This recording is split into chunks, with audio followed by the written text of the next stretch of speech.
Well, hello everyone. I'm Mayor John Martin. Thank you for coming, and I'm actually amazed at how many people are here, especially with the weather being so nice. I know that when we typically have meetings and we have beautiful weather like this, people have a tendency to have other things to do. But tonight, that I am, we brought a lot of experts in to talk about tsunami, because there's been a lot of talk on tsunami and what's going on. And I am not an expert when it comes to tsunami. And so I thought it would be best if we brought in experts and they can answer whatever questions you may have. They'll do their presentation. And if you feel uncomfortable asking a question, but you have a question, then we're going to have all their contact information, and they're more than willing to have a conversation with you on whatever the question may be.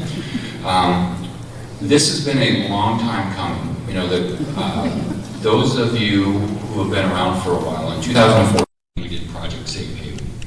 And that's where we identified where we typically could have tsunami towers. And then in 2018 we applied for and were funded a FEMA grant, which was the one started. And the FEMA grant was one of the first times the FEMA was looking at solving the problem before it became a problem. Before that, most of their grants came to if you had a disaster. And at that time, that we as the City of Ocean Shore were very happy and very proud to be a recipient of that. And then in 2019, we went to our state representatives and received some additional funding from the state. And in 2020, the City Council approved moving forward with the process. And here we are today. So we have a partial plan. We haven't completed it all. We're kind of at a crossroads of what are our next steps that we're going to do or not do. And so the first part that this group is going to talk about about the issues that we have with tsunami, and then what are the possible solutions, and then we'll go from there. But again, it's all about getting the information out, allowing you to have questions. And I'm not saying that we as a city have the perfect solution, but what we do have is some options of what we're working on. So with that, I'm going to turn it over to Maximilian Dill.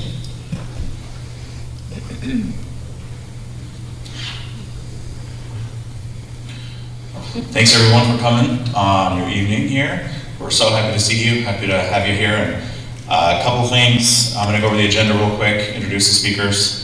If you can hold your questions to the end, because we will have a long period of time to answer as many questions as possible. And again,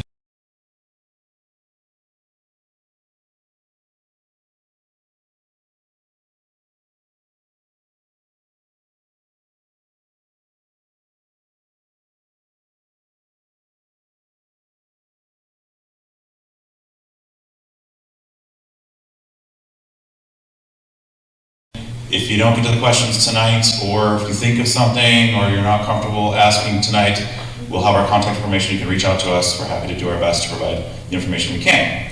With that, I am Maximilian Dixon. I forgot to introduce myself. I am the Hazards and Outreach Program Supervisor at Washington State Emergency Management Division. And with the agenda today, we have our introductions right now, but we're going to go over the tsunami risk and the need for vertical evacuation structures. We're going to go into that information. We're going to go into what the vertical evacuation structure design is, what it comprises of, and walk through the details there. We're going to talk about the pre-disaster mitigation grant funding, and that's what Mayor Martin mentioned as far as what was awarded, applied for and awarded for the tower. And we're going to talk about the School Seismic Safety Grant Program. And so our speakers today, aside from myself, we've got Daniel Ungard, who's a geologist and tsunami scientist with Washington Geological Survey. We've got Cale Ash, he's a structural engineer with Dig and Cold Engineering. We have Tim Cook, he's our State Hazard Mitigation Officer with Washington State Emergency Management Division. And we've got Randy Newman, he's with the Office of Superintendent of Public Instruction. And so we, with that, are going to get started.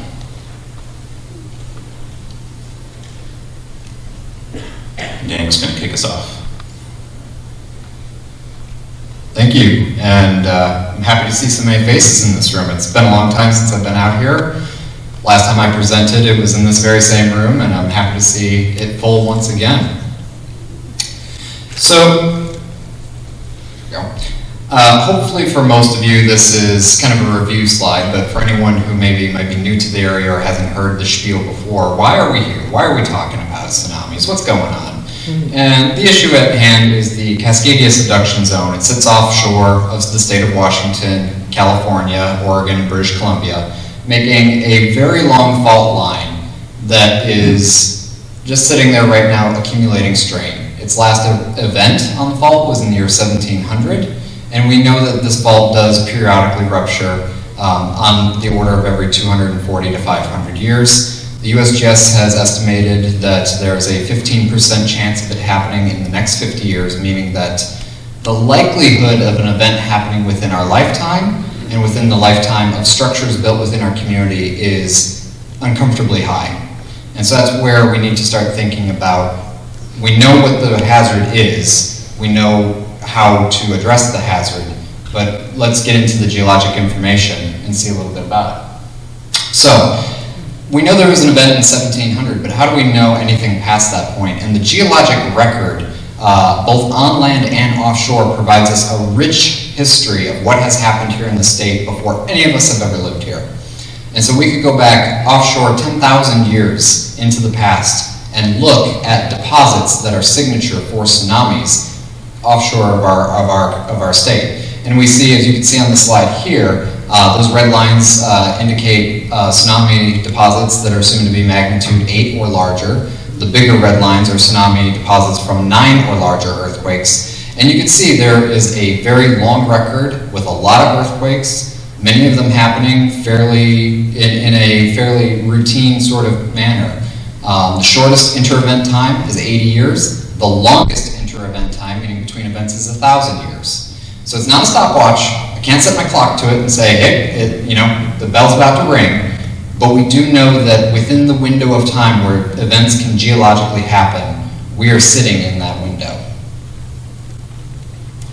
So what does an event on the Cascadia subduction zone look like?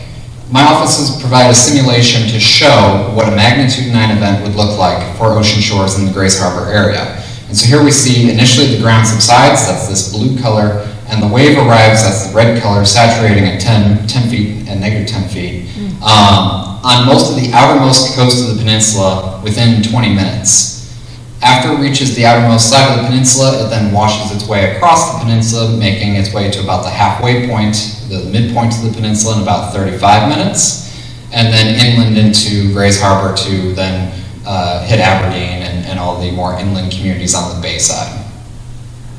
And this event isn't just a single large wave, it is a series of waves that will be happening over a longer period of time. Anywhere from 12 to 24 hours is considered reasonable for tsunami inundation. So you will see this first initial wave come in your community. The first wave is the largest, but if you go elsewhere into the state, that may not be the case. Be aware that the hazard will persist for a period of time, and you need to stay out of the inundation zone for up to a day in many cases. So specifically at the site of discussion right here, the school, tsunami modelers at the University of Washington have done a model for the school site and for a narrow stretch of the peninsula to really hone in and look at what the tsunami does as it's crossing the peninsula. And it went by pretty quick, but you can see in that video how the wave moved across the peninsula. And there's also a transection in that video to show what a 2D look of the wave in elevation looks like.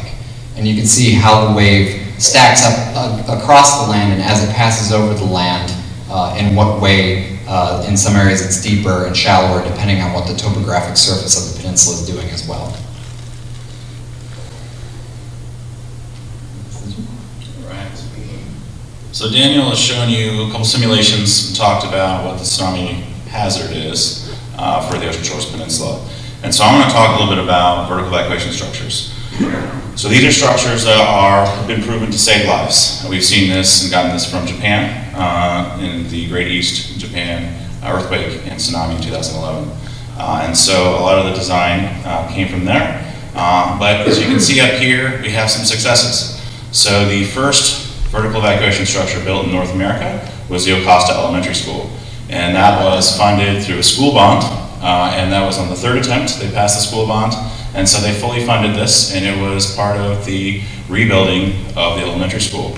And so on the roof, you've got the vertical evacuation structure component, and actually Kayla Ash's team is the one that worked on designing that for that project, and that was completed in 2016. And the second vertical evacuation structure that we built in Washington State was actually the Shoalwater Bay Tribe, and that was completed last summer. And it's the first standalone tower, and we call it Auntie Lee. Lee Shipman, she's the emergency manager, wonderful, wonderful person who worked tirelessly to get that tower built.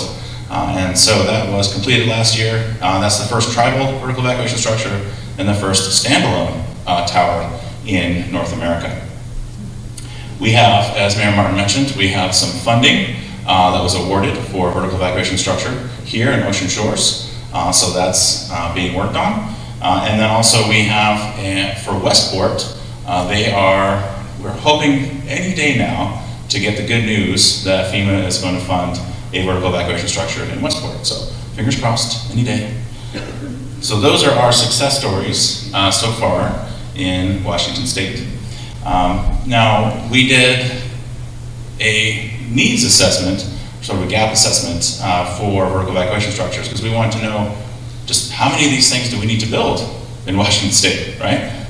We knew we needed to build a lot, but we didn't know how many. So we did a study with the University of Washington with some of the key folks that started the Safe Haven project about 12, 13 years ago, and you're really looking into these vertical evacuation structures.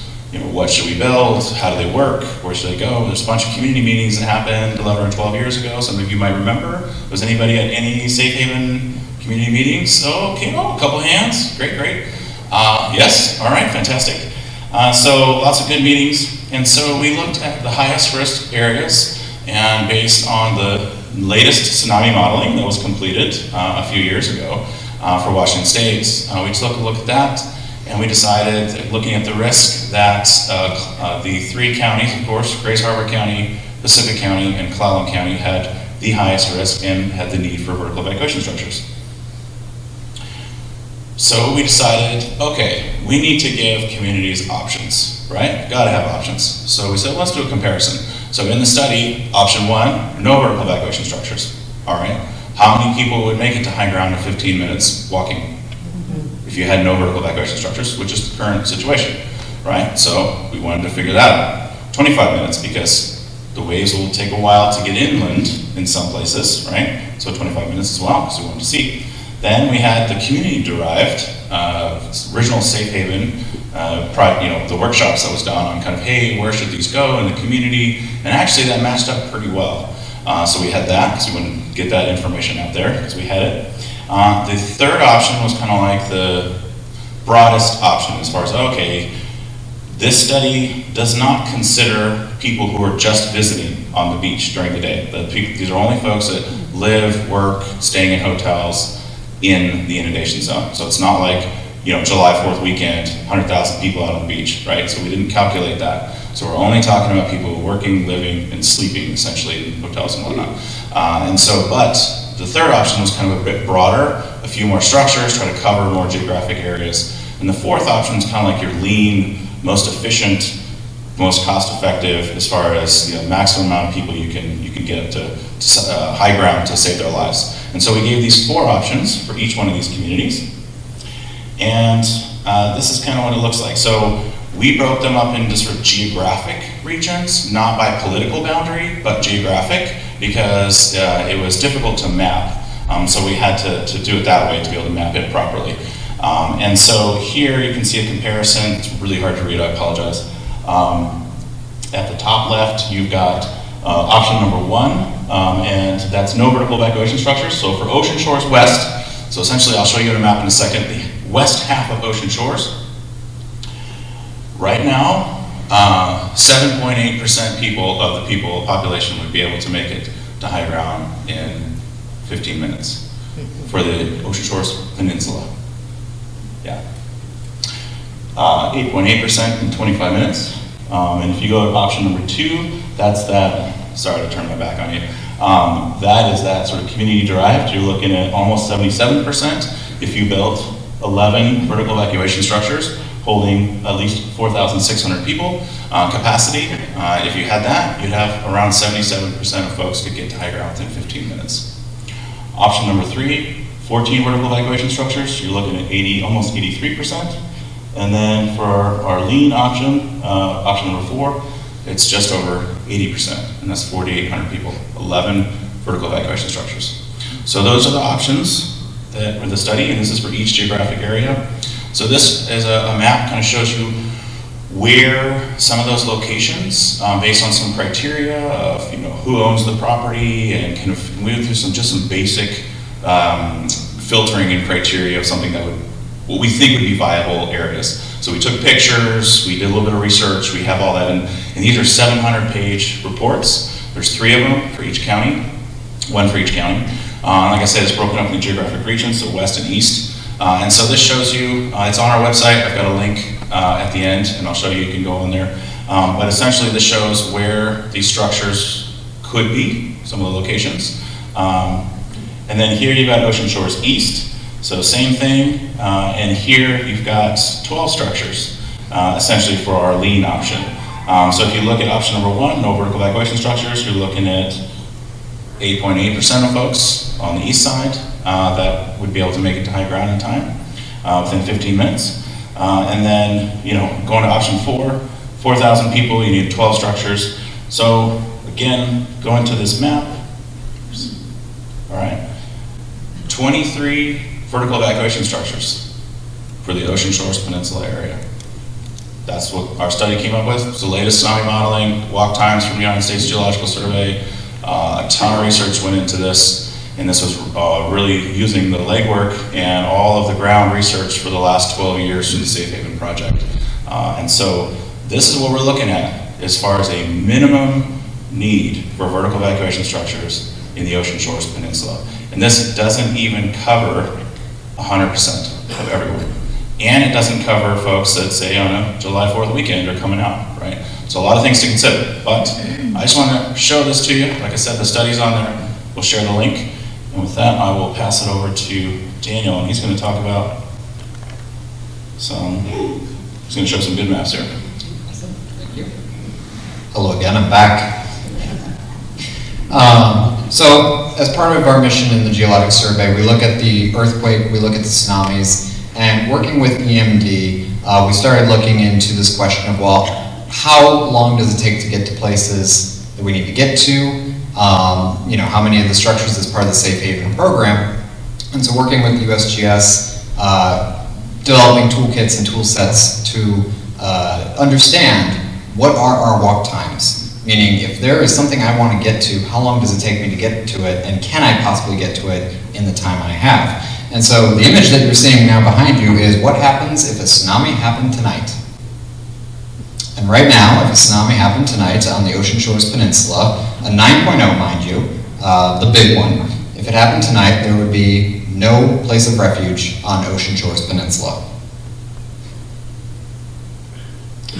Your best bet in order to help increase your chances of survivability would be to move inland, bayside, and try to get as high as you can into any existing structure that you find there.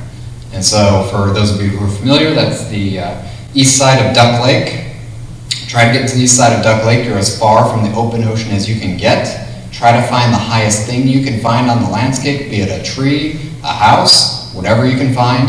Get into it. That's your best chance of survival for tonight's tsunami. So what does it look like if a structure exists at the elementary school? And now on this map, we're looking at a map where the tower has been built. So at some point in the future, the tower is approved, ground is broken, tower is built, ribbon is cut, you all continue on your day-to-day, every day, go to work, go to school, go home. This tower's in your community, it's now there. You can now see at an impaired pace what kind of a difference this tower makes on the community. And I want to very much stress the impaired pace is used here, which is more conservative than the Safe Haven used. Basically, the question that I ask myself here is, if the tower were built at the location that's been proposed, can the elementary school kids make it? And if you look The school is right there, just south of the tower. And it's within that first bubble, which is a 15-minute bubble. Remember, the Tsunami takes about 30 minutes to cross to the midpoint of the peninsula, and the school is within the 15-minute walk time bubble, meaning they have the time it takes to get to the tower. And more than that, a good chunk of the community surrounding the school has the time it takes to get to the tower. And this is at an impaired walk pace. This is at a pace for people who have mobility restrictions. Little kids, people with walkers and wheelchairs. These are people who have a hard time moving quickly. This is the map for them. Now, our standard speeds that we've used on all of our previous walk maps is the slow pace. This is considered a pace that every able-bodied adult in the US and most children can maintain for long distances of time, or long distances and long times. It's a pace that everyone should reasonably find easy to follow. And now, we can see the difference that that walk time bubble has created to your community, basically how much of your community can possibly reach this tower, and how much larger of an area of impact it has. Now here we're looking at maybe the most idealistic case. This is the average run pace. This is an average running pace for an adult between the ages of 16 and 35. You could share this map with your kids and grandkids, perhaps. But it's approximately a 10-minute mile, which I have run and know I can withstand. So I know that if an event were to happen and that tower were built, the convention center is right there. The tower is right over here, proposed. I'm within that 30-minute bubble. I could run to the tower from here and make it in time. The point I'm making here is that I've heard that there have been a lot of people who said, well, it's for the school, but I live over here. It doesn't help me. It doesn't affect me. And one tower, as Maximilian said, is not going to cut it. But recognizing how much of an impact just one tower makes on your community is huge before you can get to the second, third, fourth, and all the other towers that you need. Just one tower is a significant impact. And those slides, I know for the people in back might have been hard to see, and I went through them very quickly, but if you want, they're up on the wall over there on the other side of the convention center, and you, at your leisure, can look at them as well after this. Outside, I have marked in chalk outside on the sidewalk a starting point and an ending point, and I put times to beat on the ground. If you have a stopwatch on your phone, which I hope most people do, you can turn on your phone stopwatch.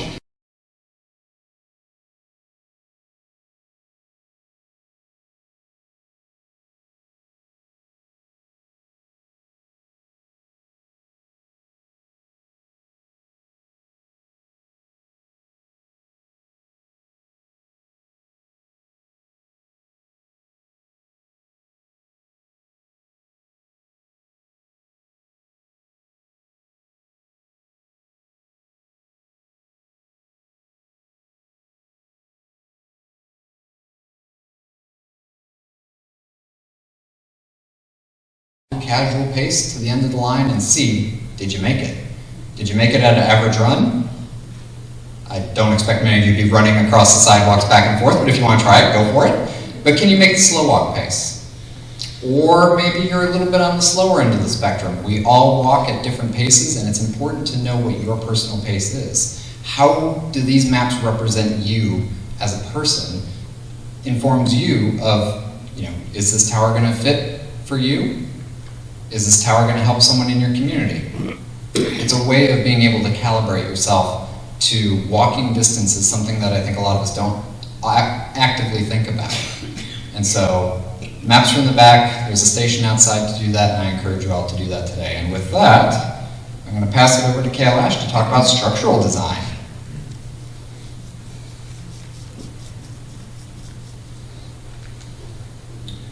All right, good evening, everyone. It's really good to be here. I still remember being in the same room 5 years ago with a few of my colleagues, and it's great to be back, and we have some exciting developments to be able to share with you.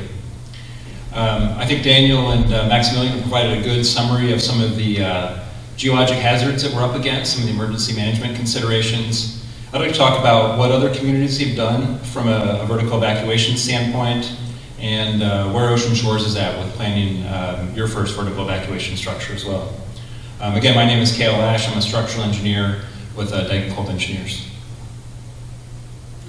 So I'd like to start going back in time about 12 years to the Tohoku earthquake and tsunami on the east coast of Japan.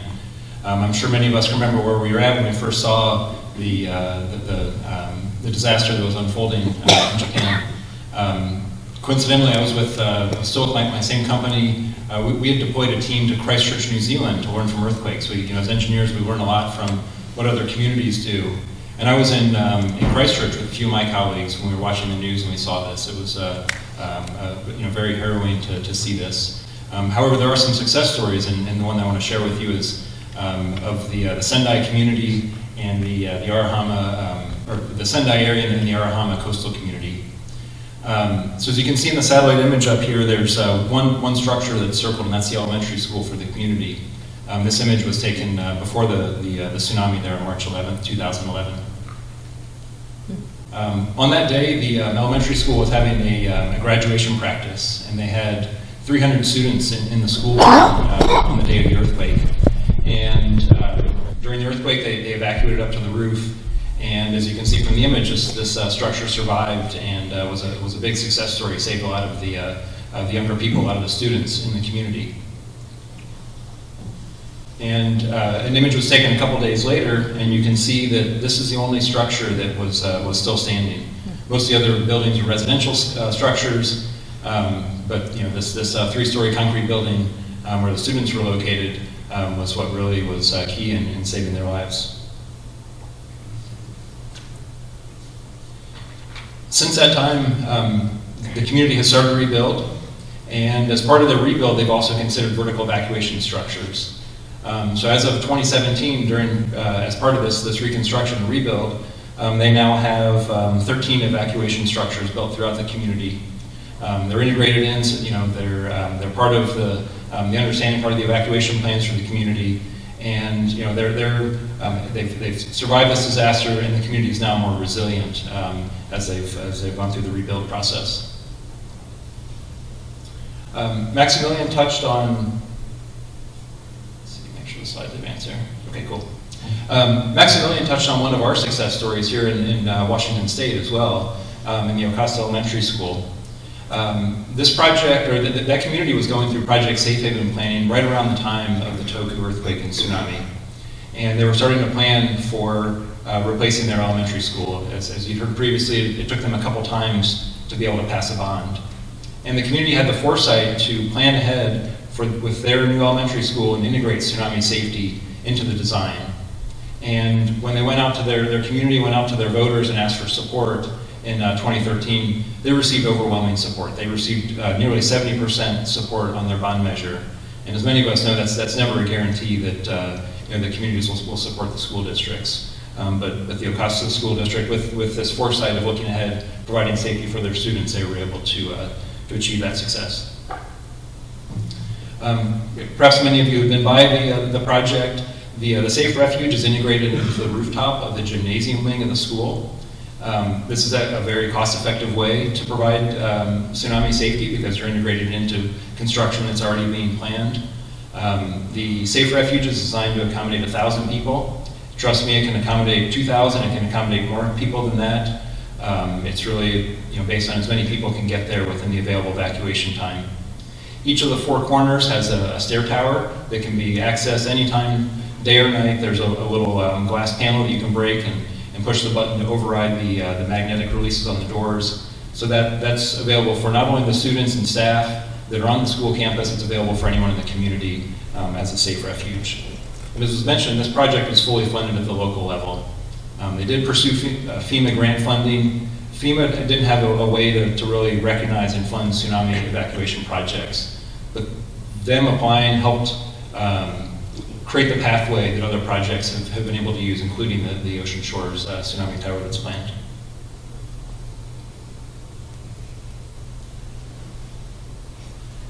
So another success story that just opened up in August of last year is down in Tokeland, and this project was led by the Shoalwater Bay Indian Tribe.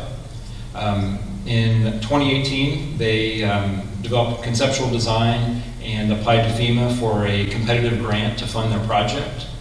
They received that grant in 2019, and they began design, or began the design process for this evacuation tower.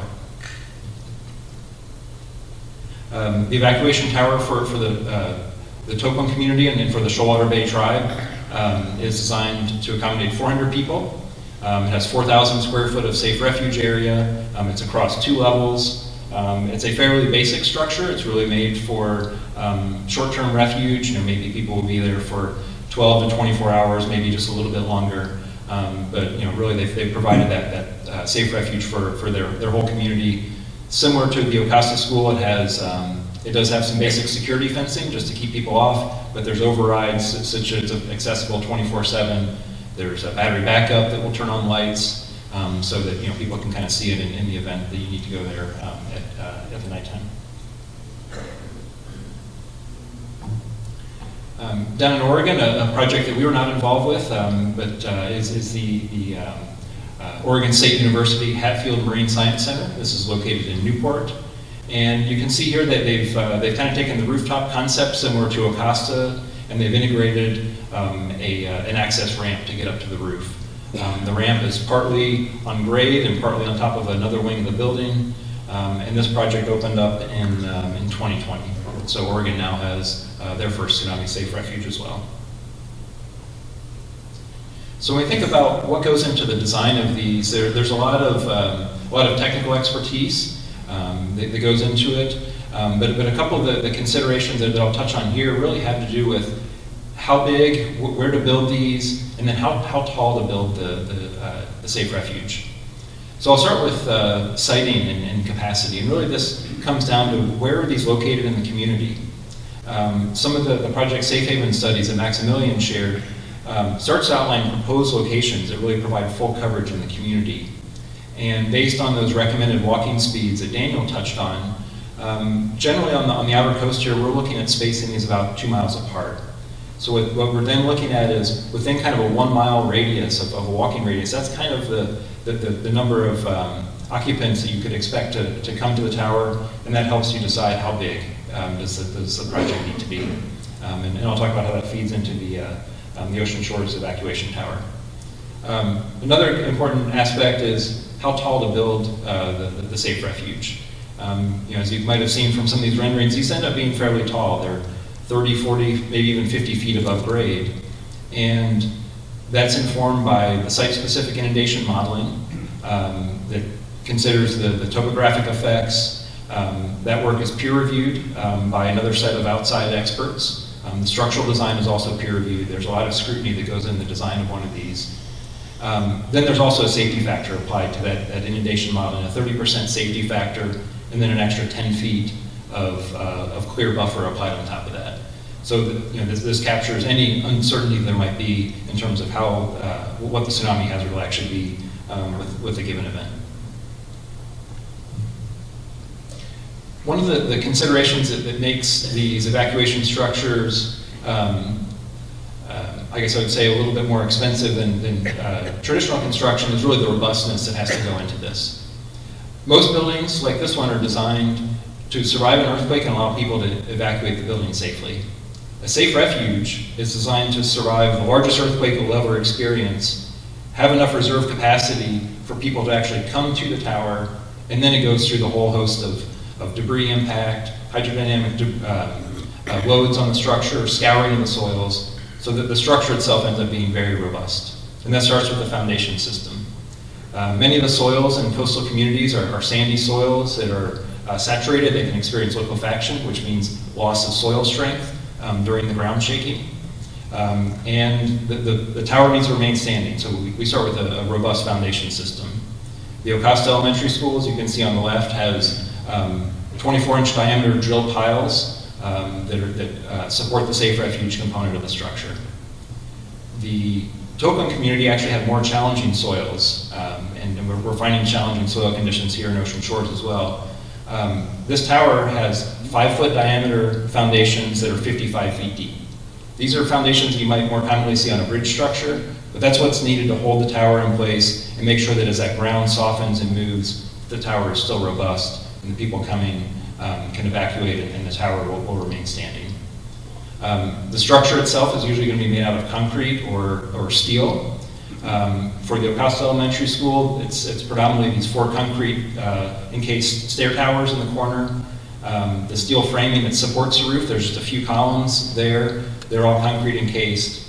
And the structure is designed such that if there is debris impact and it damages the concrete or even those steel columns, there's redundant load pads. So basically the load can redistribute around that and remain standing.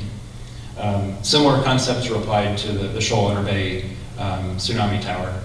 It's a steel structure, 20-inch square steel box columns that are filled with concrete for that debris impact resistance.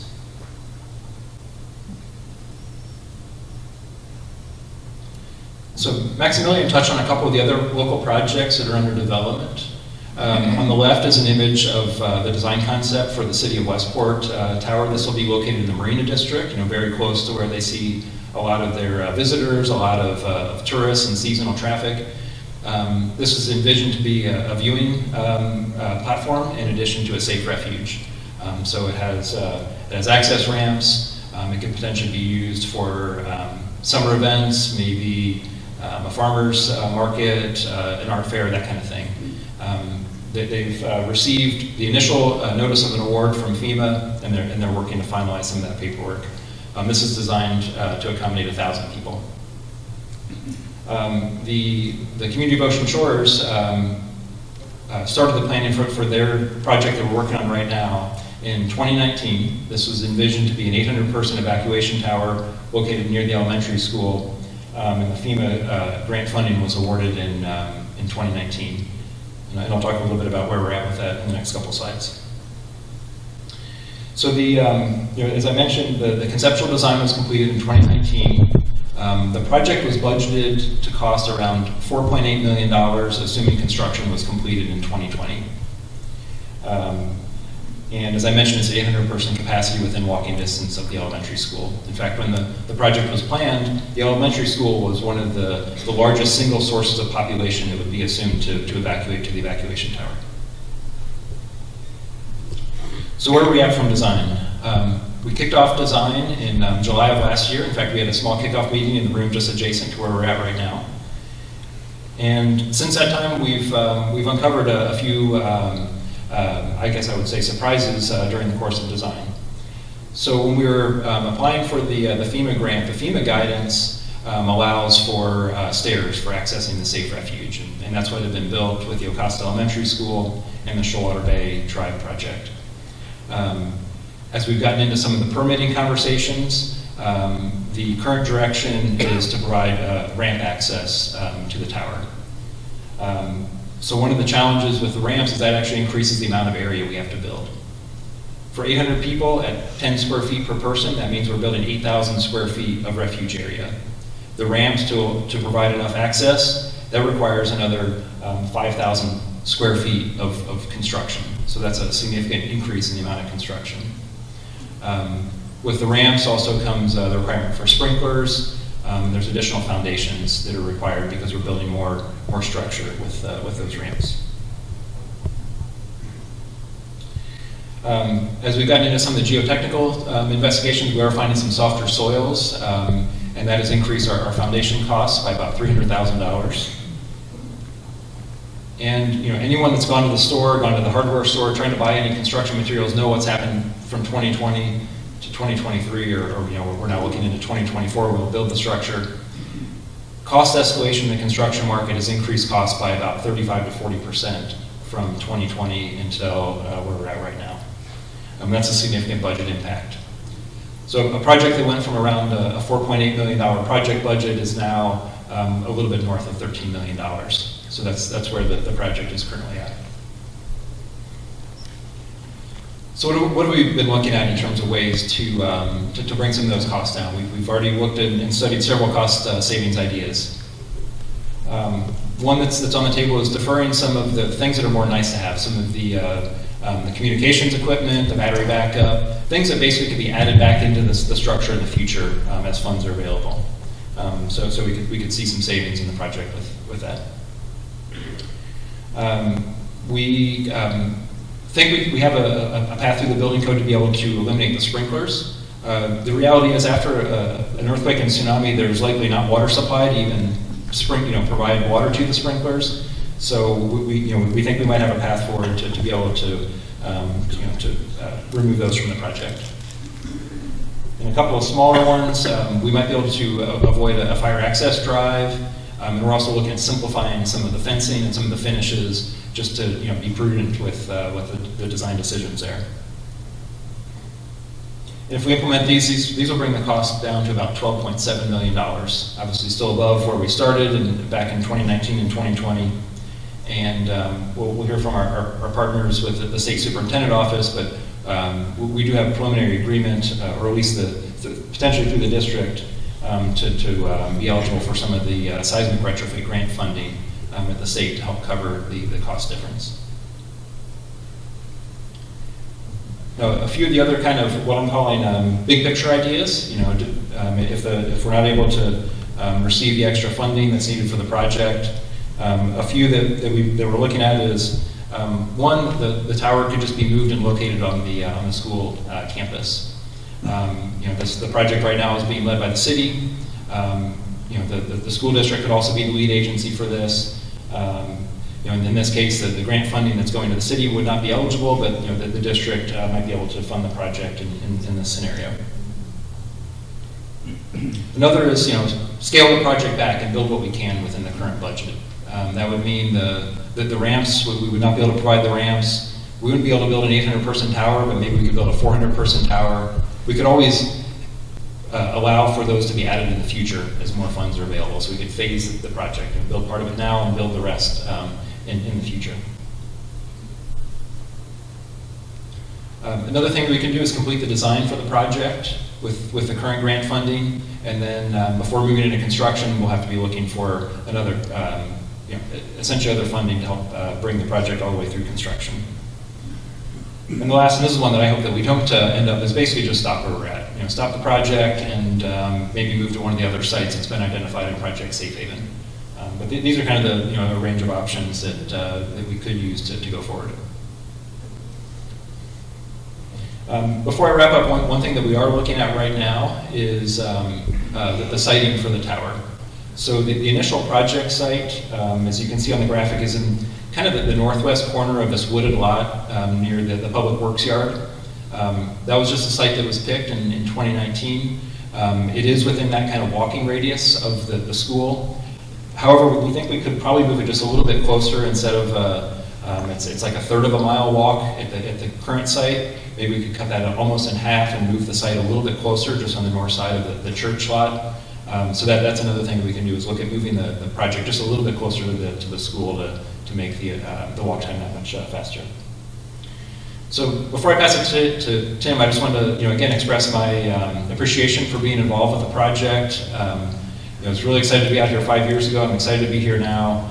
I'm committed to the project. I want to partner with the city, partner with the community to make this happen.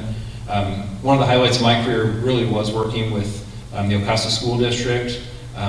It was the project was the first of its kind. It was not without its challenges, but at the end of the day, seeing the ribbon cutting ceremony, seeing the impact it made in the community really makes those challenges that we're going through worth it.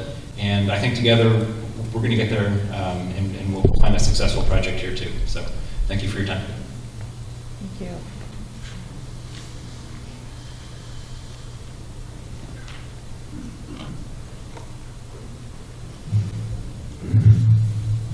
Thank you, Cale. Wish I was that high. I wouldn't have to adjust the microphone, among other things. All right. My name's Tim Cook. I'm the State Hazard Mitigation Officer. I work at Washington's Emergency Management Division alongside Maximilian. My office's job is to administer FEMA mitigation grants for the state of Washington. This is a hot mic. I can tell it wants to yell at me just a second. Let me adjust it here. All right. Behave. So we administer hazard mitigation grants all across the state of Washington, including up and down the coast of Washington. And get into it. I want to tell you guys the story of this pre-disaster mitigation grant that is at the center of at least the funding portion of this project so far. I started at Emergency Management Division back in 2011. I've been in my current role as State Hazard Mitigation Officers for 7 or 8 years. So I've had kind of a ringside seat, or maybe I've been in the ring, for the duration of this particular grant.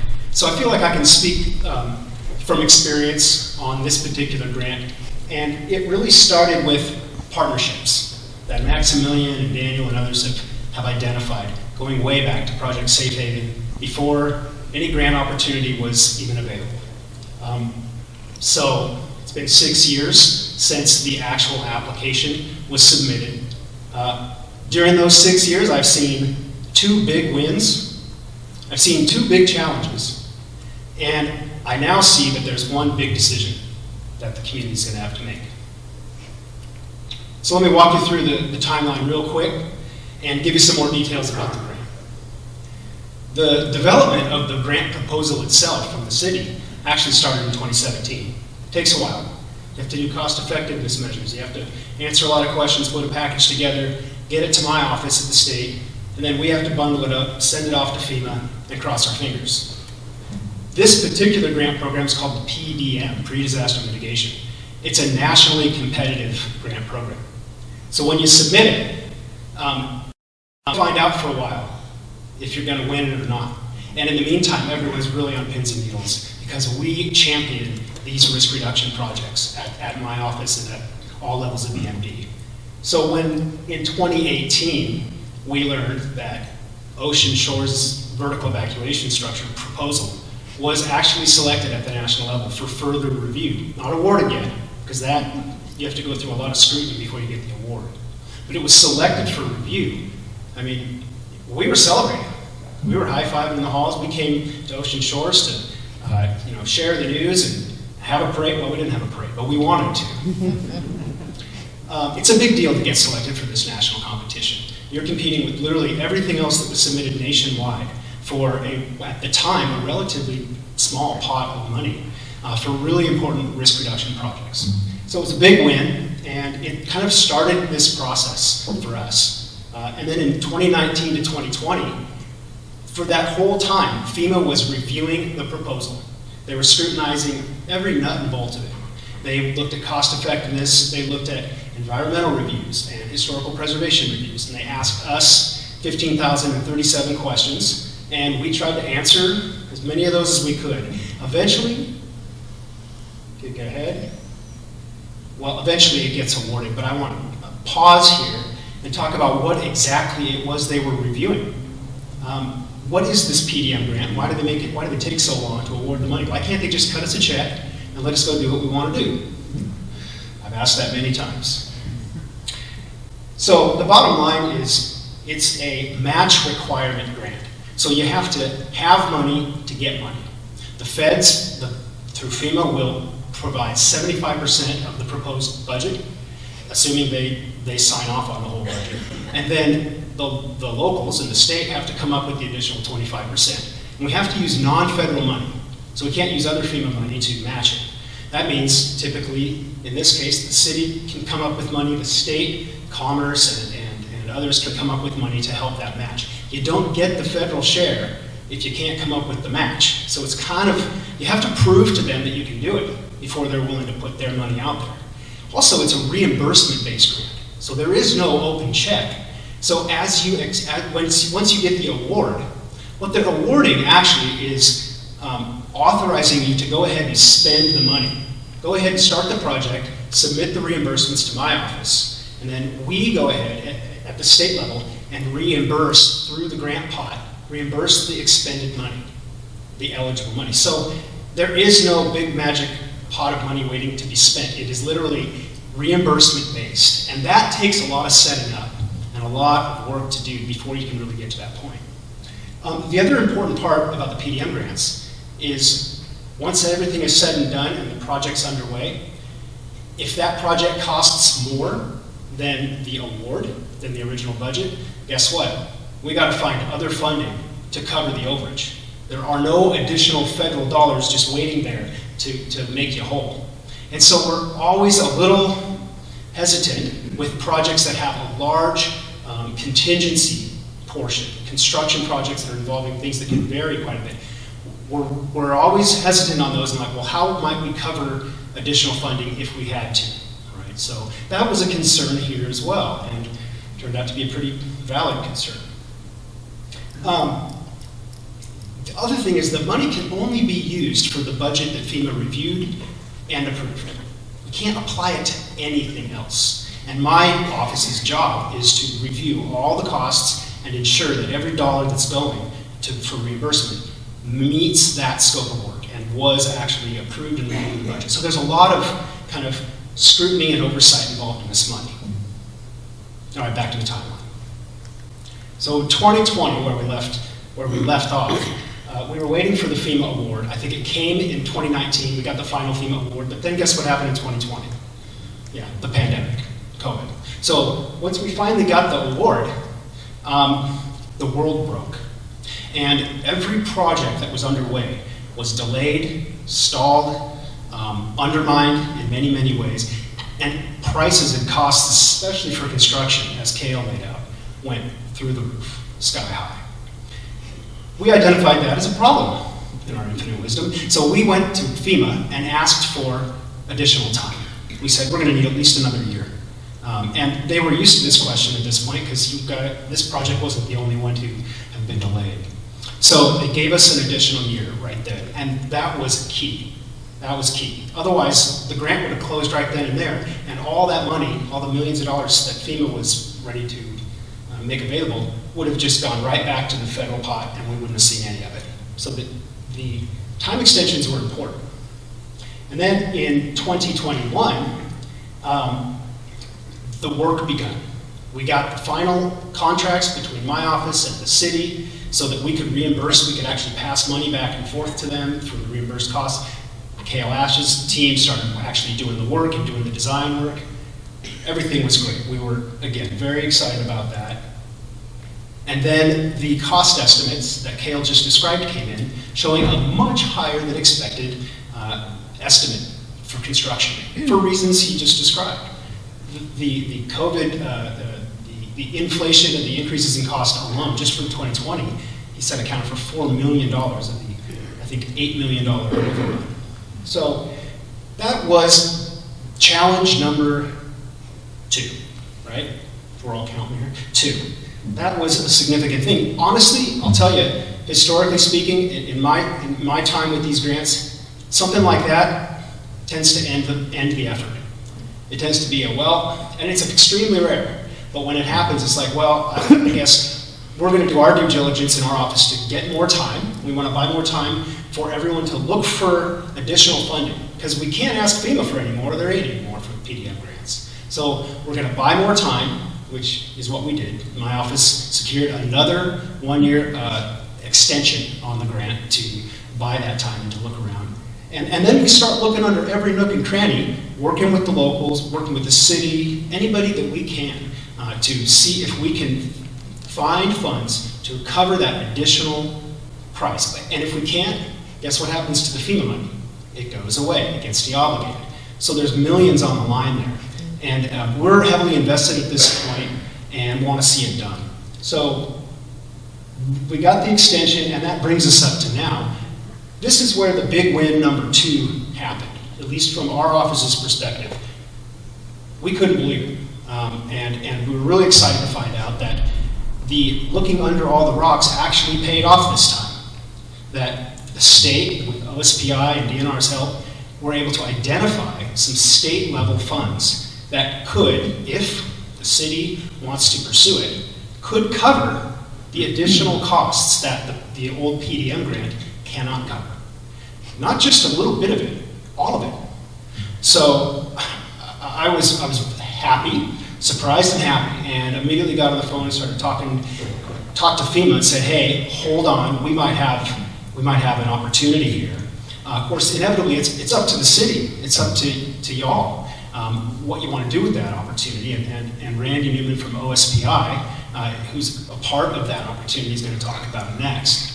But that's a pretty big win. It's exceedingly rare to find the cost estimates going that much higher for such an important project, and then for us to actually find in state funding appropriations an opportunity to cover those costs. It's exceedingly rare. So here we are. What are the next steps for this grant? There's really, as I see it, there's a fork in the road. There's two ways that we can go here, on the funding side anyway. The big question is, will the school district decide to secure the state funds, pursue that state money that OSPI is going to talk about here, to cover the additional project costs? They could decide to do it. If they do that, my office stands ready to do a couple of things. First of all, we're going to make sure we get more time on the clock. Obviously, it's up to FEMA to say yes or no. We have good relationships with FEMA. We work with them all the time. They are supportive of this project, so I'm cautiously optimistic that we'll get the time we need within certain parameters. We don't have forever, but they're going to work with us all the time. And then, of course, we're going to continue to support the administration. All the reimbursements, all the things that we're poised to do, we're ready to do that. If, on the other hand, the city and others decide they don't want to pursue that additional funding, then from the PDM grant side of the house, what we're going to need to do is de-obligate that money back to FEMA. We won't ask for another time extension, there's no point. We'll be forced to close out the grant, and then administratively, the money will no longer be available to us or the city to draw down for that proposed project. Time up kind of thing.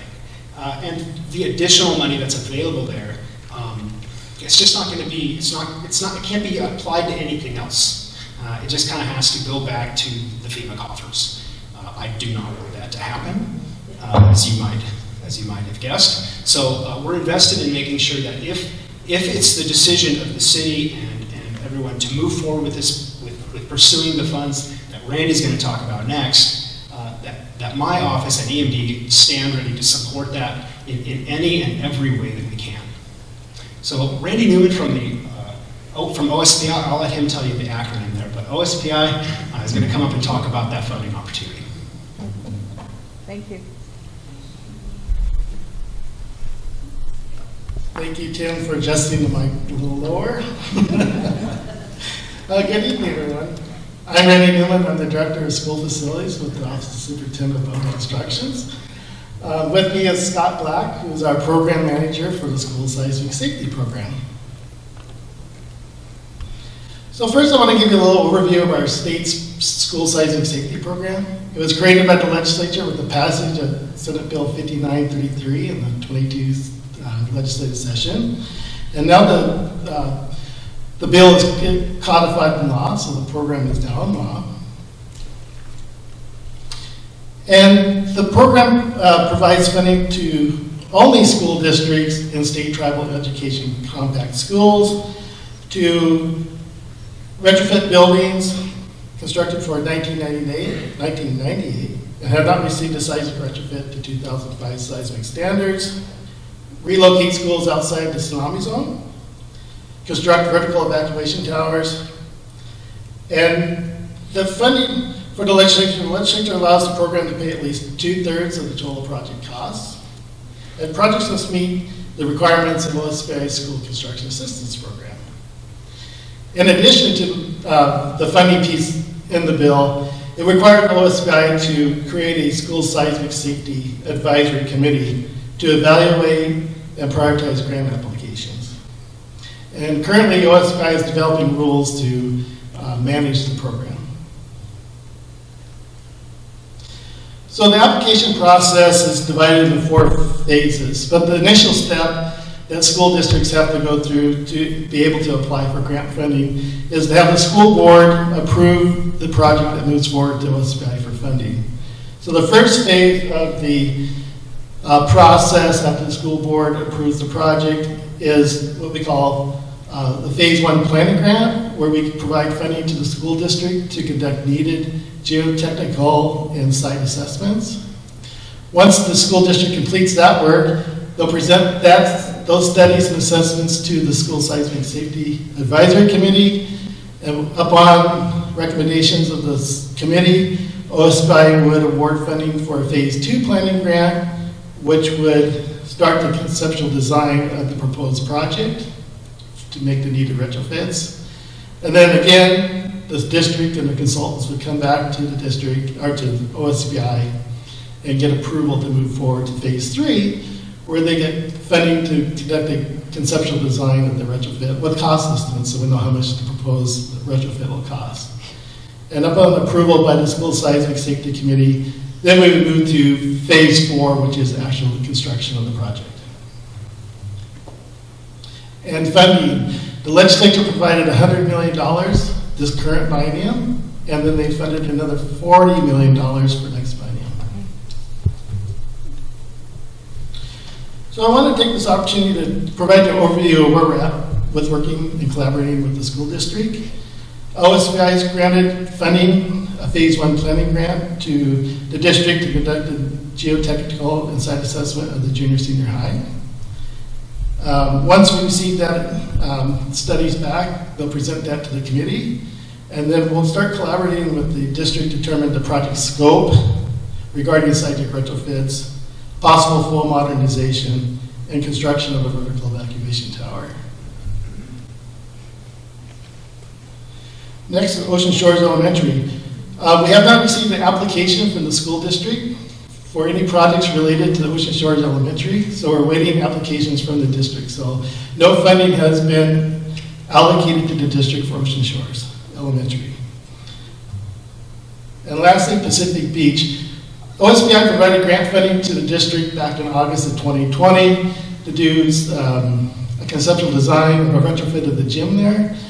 Based on the conceptual design and the cost of needed retrofits and the poor soils, the seismic committee recommended that the school be relocated to outside the tsunami zone. So currently we're awaiting applications from the district to conduct a phase 1 planning grant when a new site is selected by the district. So that's where we're at today with the district. Scott and I are here to answer any questions that you may have regarding our collaboration with the district and future funding opportunities. Thanks. Oh, here's our contact information. All right.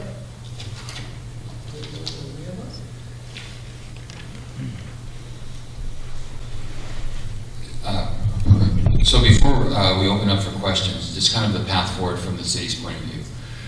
First of all, this project was started way before I became mayor, and I got it, and it has not been an easy project. We're in the position of what do we go forward? That from day one when I became the mayor, there was a conversation, what do we need to do? And one of the big issues we have is the cost. The cost is dramatically higher than what we originally looked for, and we have constantly on phone calls asked, how do we bring the cost down? You know, that we basically want a tsunami tower that will save lives, has no frills, the bottom line. Unfortunately, would be the second one to be built, and one of the things, the goal line keeps shifting on us from the city. That we went in there not knowing that we had to have ramps and ADA compliance. The issue is because of the building is not a standard building, then our code actually says you need to have a sprinkler system, which I personally think is ridiculous. But we continue to work with it and try to come up with solutions. One of the other issues that is a big issue is the communication level. One of the my goal is to work collaboratively with all partners. In this project, I've got so many different partners up here, as well as working with the school, and all these things that are very difficult for us to move forward, and how do we solve it? I will tell you that when I first moved in this community, that I kind of took the approach that I think probably many people within Ocean Shores have, is that it is what it is. We live in Ocean Shores, and if a tsunami happens, a tsunami happens. That was my philosophy, but what I did not realize that my wife didn't share that philosophy. One of the days I opened up our closet to find go bags in the closet, and she explained to me what the plan was. And the plan was to go to the tallest house in our neighborhood and climb up on top of it. But with that, I became an elected official, and one of the things that did occur, there was a earthquake in Alaska, and we went on to a tsunami watch. And I realized that that tsunami could, if it hit here, it was going to be 6 hours. And to not have a plan, what to me didn't make any sense, because one of my goals of mayor is safety for our citizens. And then what is also important is that being mayor, I get to go to all these emergency preparedness seminars that Hannah puts on and talks about, and all of the conversations are, what do you do when there's a major earthquake or tsunami or whatever? And I, as the mayor, sit in there and realize that there's really not an option for us to probably get out of the town. Again, not to scare anyone, but it is, and how do I put our path forward? I constantly talk to this group here of that if you can't get it built in Ocean Shores, you're probably not going to get it built anywhere. And every time that someone brings up a question to me on, have we thought about berms? Have we thought about tsunami pods? Have we thought about, more highways, whatever it's going to be, we look and we ask and we find and we talk about how do we find funding? Because one of the biggest challenges we have as a city is we don't have a lot of money. So we're kind of stuck with what we got. And the answer I get from them a lot is we don't fund that, and it's not an option.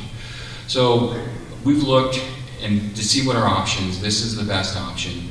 I really, again, our schools are very important to us. And I totally understand if the school district, I'd be happy if the school district built the tsunami tower on the school property.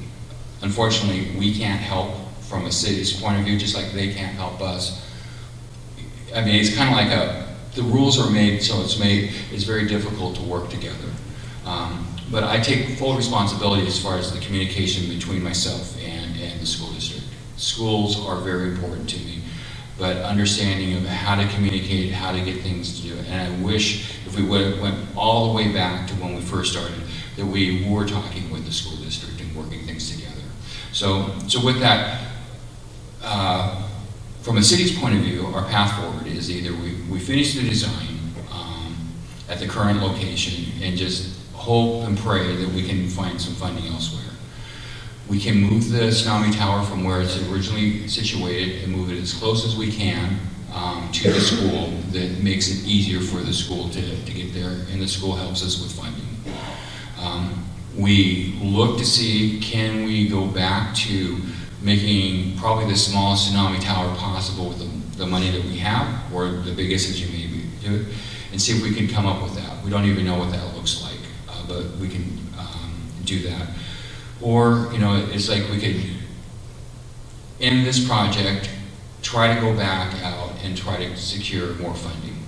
And all those things are hard. If you think about how much time that we've spent on just trying to get where we are here, to go back is going to be hard. And I know Westport's already moving forward, but that's what we're working on. So that's kind of where we as a city have not made up our minds. We figured, number one, let's get the message out, let's have a conversation, and let's work with the experts and trying to come up with solutions. But that's kind of where we are from the city. So with that, I'll turn it over to Maximilian to answer any questions that we may have.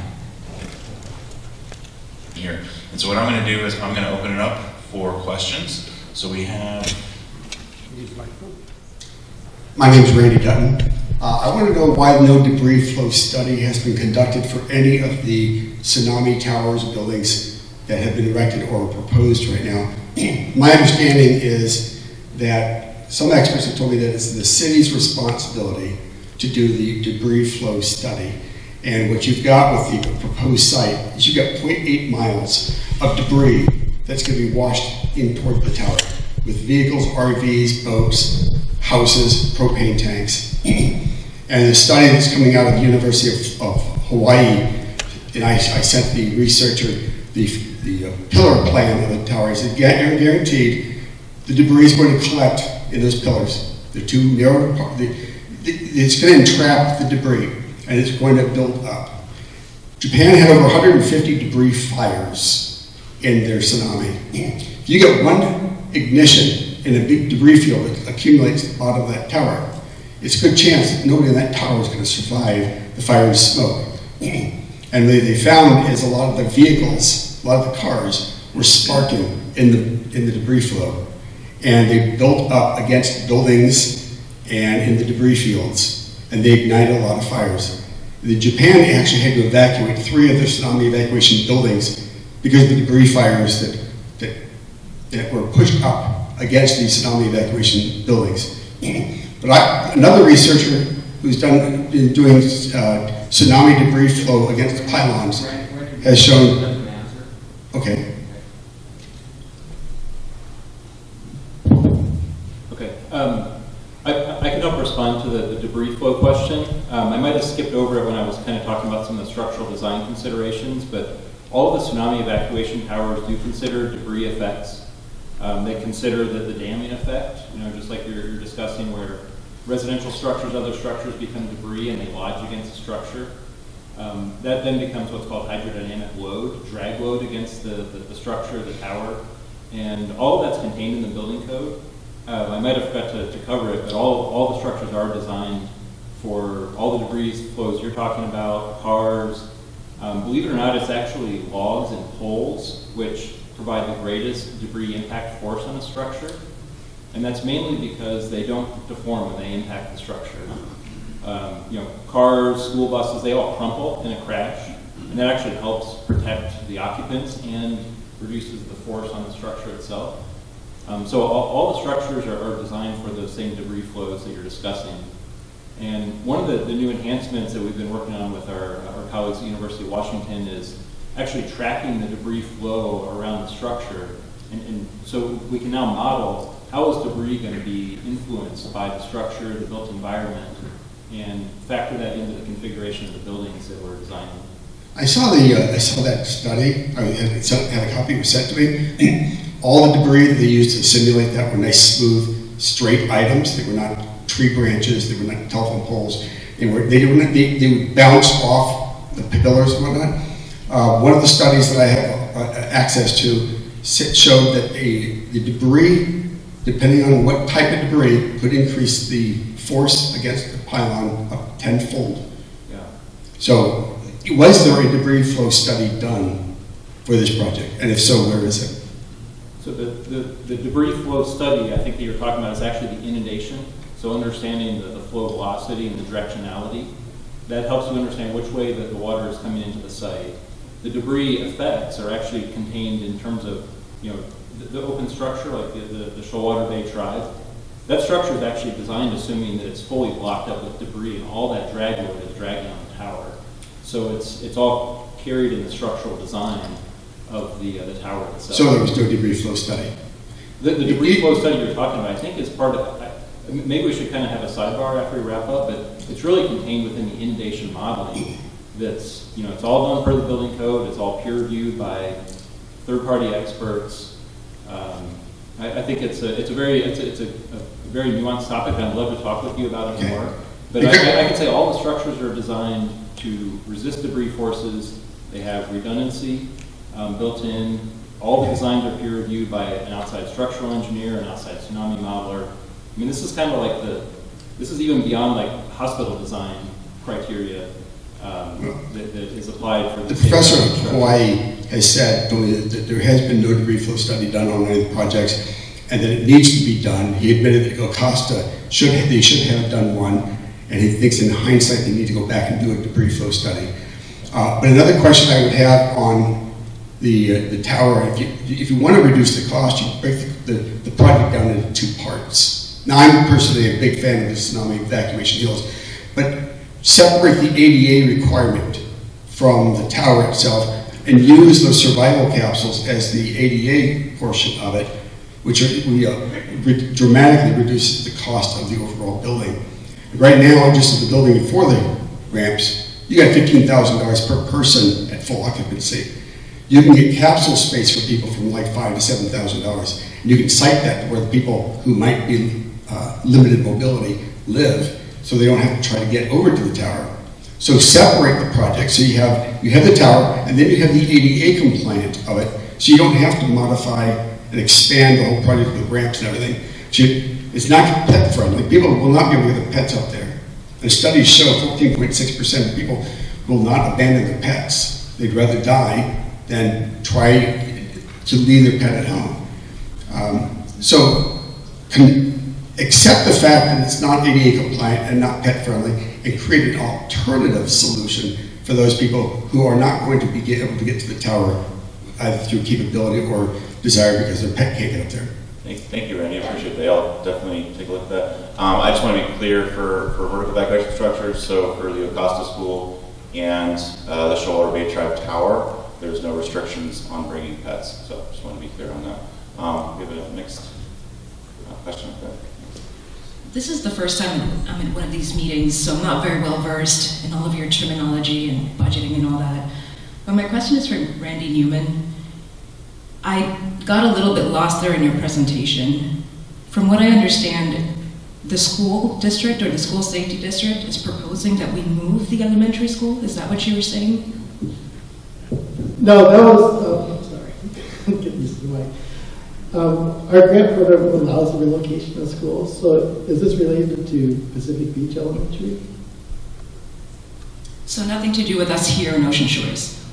No, here at Ocean Shores, we're looking at providing funding to the district to do retrofits at the junior senior high, and then address the tsunami risks with the district to see what's best to address that risk. But no, currently we've had no discussion with the district about relocating the schools here at Ocean Shores.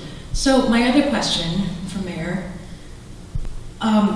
again, I'm not very well versed in everything that's been happening and all the research and studies that have been conducted, but why not do both? Why not build a tower in the school property or campus, as well as a separate tower somewhere else with the different funding pots that are available?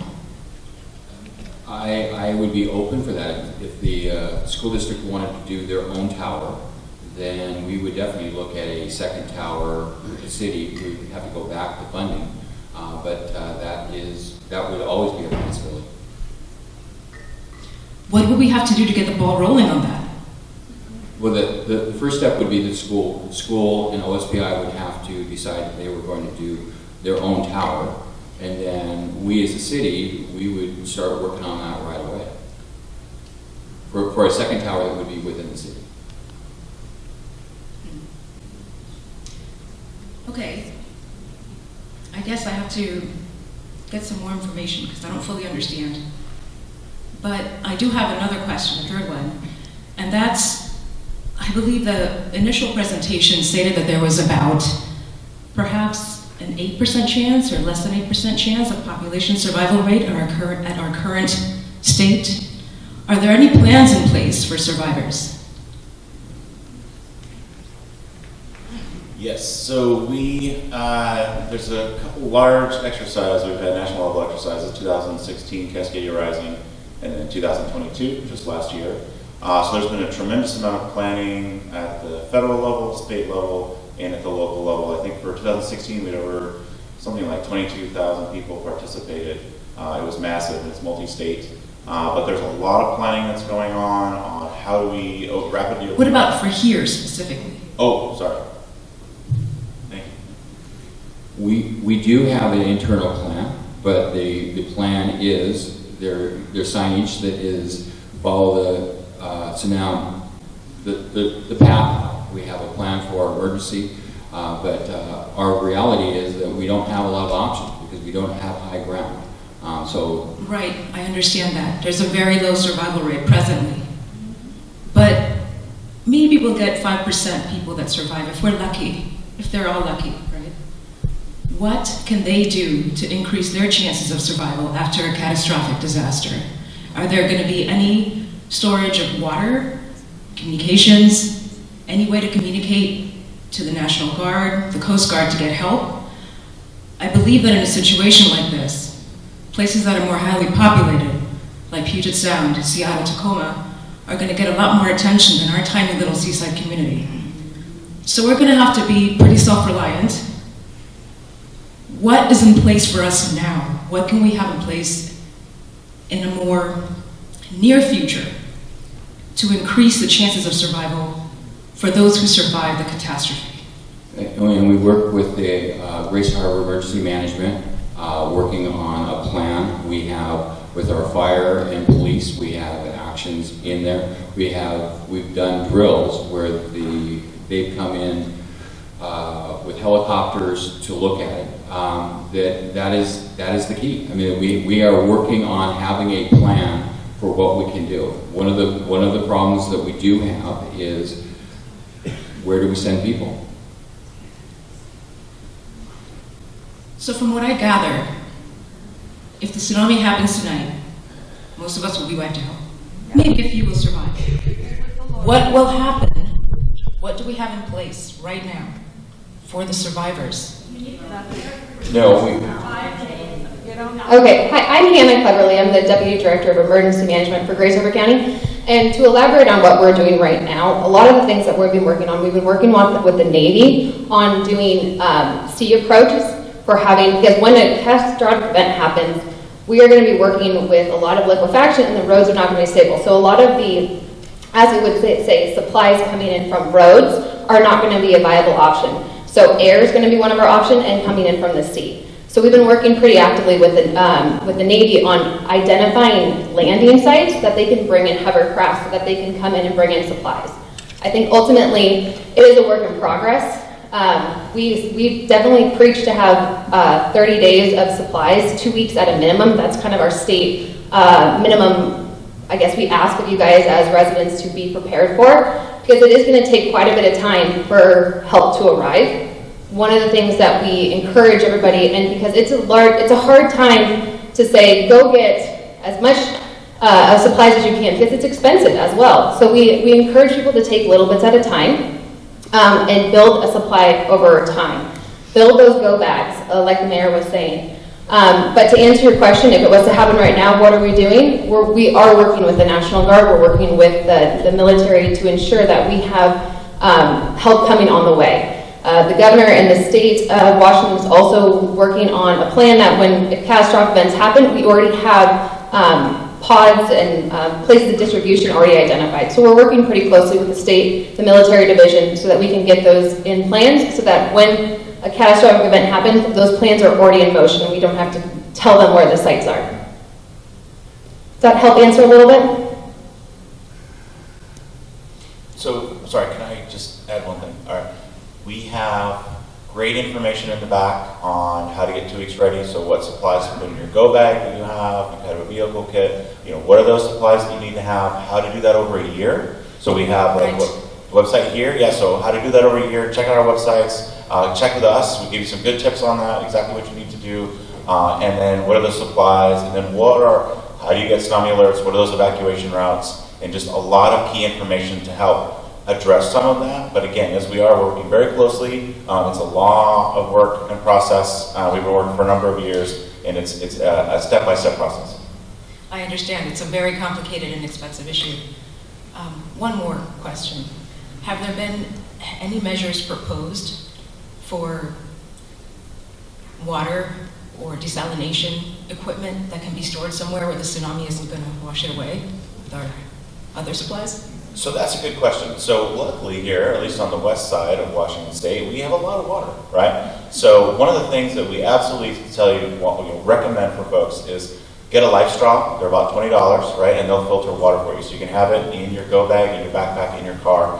So whenever you run into a water supply, you can just filter the water and drink it. And if you have like a water bottle, or if you have any kind of water bottle, you have a water container, you can filter out the water. There's a lot of different options that we could go over. There's a little pills that you can to filter the water. You can do a camping stove, but a camping water filter, like when you go camping. So there's a lot of different options. And like I said, one of the things is great here in the Western Washington State is we tend to have a lot of water sources, but you do want to make sure you filter them just so you don't get sick. But I'd highly recommend, so please reach out to us at the booth there. I've got my team there. They can help give some great info. So thanks for your questions. Hi there, my name's Adam. I've only been living here in Ocean Shores for about a year, and what I've heard is that this city has been growing at a very quick rate. So those studies about how many people, the percentage of people that are going to survive, and how many people can fit on, say, proposed towers, do we have, in those studies, are they taking into account how quickly the city is growing? Great question. I'm glad you asked that. As always, we're limited with time. I could talk about this for probably 3 or 4 hours and not cover everything. But I will say, great question. We actually are in the process of doing an updated assessment. And my colleague and team partner, Dante DiSabatino, who you might have seen, he's in the back there taking some pictures. So him and a contractor, John Bauer, and myself and another team, we are cleaned up the building data and the data that's out here in West Shores. And when we were going through that over the last year, we were shocked at how many people have moved here and how much it has been just boomtown, right? And so we updated that data and we noticed there's about a 20 or 30% increase. And so we have the updated numbers. We just haven't had a chance to update the study there. So yeah, you're looking at about a 20 to 30% increase. Okay, one more question, quick. I know what you guys have been planning is just for one tower, but then you were showing with the safe haven that we want potentially, I don't know how many, was it 20 towers or something? Okay. Can the city is the city planning at all of securing lots or land for those proposed towers that could happen in the future? The city actually has, we have a lot of land throughout the city. So if we have the opportunity to build more, there are locations that we have, we have parks. I mean, there's just a lot of stuff. So securing land is not going to be a problem for the city if we can find how to build it and move forward. Okay, perfect. Thank you. Hi, my name's Tammy. I've also lived here about a year and a half. My question is in regards to these maps at the back. I actually want to know whether or not I'm reading them correctly. So my understanding is that the map on the far left that has blue, it's primarily blue and gray. If I'm reading that correctly, it shows that a wave can reach up to 60 feet. And I'm not saying that this is true, but if we are on our own and the towers are not built and we're trying to get to high ground, whether that's climbing a tree or trying to get onto a roof somewhere, is the goal 60 feet? That's a great question and good observation. If you're on the outermost part of the western coastline of Ocean Shores, yes, that's your goal, which is why I suggested that for tonight's tsunami, you move bayside as far as you can over to the Duck Lake area, because that is topographically higher. So the tsunami, as it crosses over the peninsula, is seeing all that topography and interacting with that topography. It was shown very briefly in that 2D cross-section. I was late. I was working until 6:30. I got here around 6:40. So as the tsunami progresses across the land surface, it starts at 60 feet on the western side. And then as it crosses the land surface and interacts with that topography, it decreases in height. So by the time you reach the midpoint at where the school location is, it's around 30 feet. By the time you get over to the far end, the bay side of the peninsula, over by the Duck Lake area, you're looking in the order of 5 to 10 feet. And so that's where the suggestion or the recommendation to move bayside and as high as you can is your best chances for increasing your chances of survival. Because at 5 to 10 feet, now you can get inside of a 2-story building, residential structure, and have a higher chance of survival.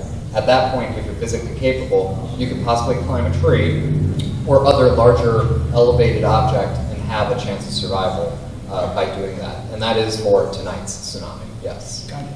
Okay. Yes, and it's also important, thank you, to recognize that the event that we're modeling here is what we consider the maximum considered for the state. It's a 2,500-year event. or approximately. So basically it's saying that this is the largest earthquake that any building code for seismic would be built to for critical facilities. They build to the 2,500 year standard. So the tsunami that is used that we've modeled is using a very similar sort of standard, that 2,500. Probabilistically, meaning how likely is that to happen? It's very low. It's a very low probability event. But because of the life and safety aspect of schools, hospitals, and all critical infrastructure and facilities, and for evacuation purposes, we have to plan for that 2,500 event. Now, it's my certain hope that we don't have an earthquake in my lifetime. If we do, it's my second hope that the earthquake that we get is something less than 2,500. Let's say it's a 500-year event. Let's say instead of a 9.0 event, it's a 8.7. That 0.3 might not sound like very much, but in seismic terms, that's a pretty drastic reduction in energy, which means a very drastically decreased size tsunami. On that sort of scale event, now we're looking at possibly a tsunami that won't overwash the entire peninsula. That the bayside portion of the peninsula will be high and dry in that sort of event. And if that's the case, then all of your population on that side will have survived. They will have their emergency go bags and everything with them, and they'll be ready to help those who had to evacuate the ocean side of the peninsula and get out of harm's way. So, plan for the worst and hope for the best is kind of my motto here. These maps are assuming one of the worst case scenarios that we can experience, and we have to accommodate that in our decision making. But know that the next event can and probably will not be that. No, that's good. That's helpful to understand that. Second question is on the foremost maps to the right. Yep. I noticed that it says in the box that there are, based off of walking and running speeds of various speeds, Yep. there are 2,000 structures that essentially people could go up. What wave height is that assuming? So the numbers that you see there are the number of structures served within the walkable or runnable distance. Not necessarily height-wise, safe enough. Correct. So at an impaired walk pace, meaning someone who is school children, kindergartners, or people with mobility restrictions. On those maps over there, it says that there are 200 structures. 2,000. No, 200. 200 at the impaired pace that would be served within a walkable time of the proposed structure that we've been talking about here near the school building. So even for the most vulnerable of the population who have mobility restrictions, over 200 structures are built today in that area. If you were to go with a slow walk pace, meaning the average pace that most people can maintain as they're walking, there's around 600 structures that have been built in the service area, if you will, of the proposed structure. But not necessarily buildings that are high enough? No, only buildings that are close enough to be served by that vertical evacuation structure that's under the discussion today. Okay, thank you. You're welcome. Yeah, great questions, thank you. I also want to emphasize too, what Daniel was saying is, we have a motto, is you can survive if you get prepared. And we've seen over and over again in disasters that some people get lucky, but we see over and over the folks that are the most prepared are the ones that tend to survive. And I want to emphasize that we do the modeling, we do all our due diligence to make sure that we design and build what we need to for life safety to make sure to withstand that large maximum considered. But there's a high likelihood that the tsunami will not be as high as what we've modeled. Especially in certain locations. And so you always must try your best. Please try your best to get as far inland and as far up as possible, because you just never know. Richard Wills, and first I want to say thank you for a very well prepared and presented presentation. Superb, just absolutely excellent. I have two very quick, easy to answer questions. And the first one is you've kind of covered it maybe on the map over there. What is the pace, the mile per minute pace of the three different ambulations? Okay, I'm doing this from memory because I'm not standing by my maps, but the slow walk pace, the impaired walk pace, and and someone in the back there can correct me if I'm quoting myself wrong here, is around 48 minutes to the mile. The slow walk pace is a 24-minute mile, and the average run pace is a 10-minute mile.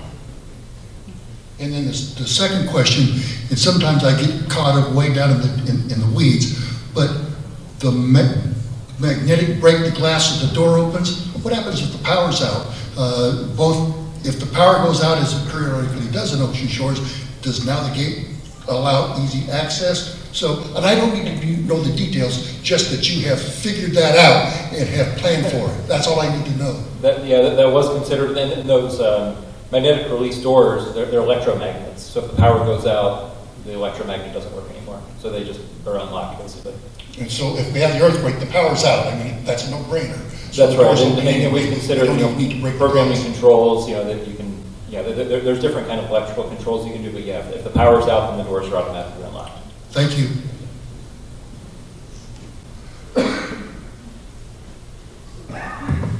Good evening. I'm a little confused. The school board voted in January not to involve the school district in the city tsunami evacuation tower project.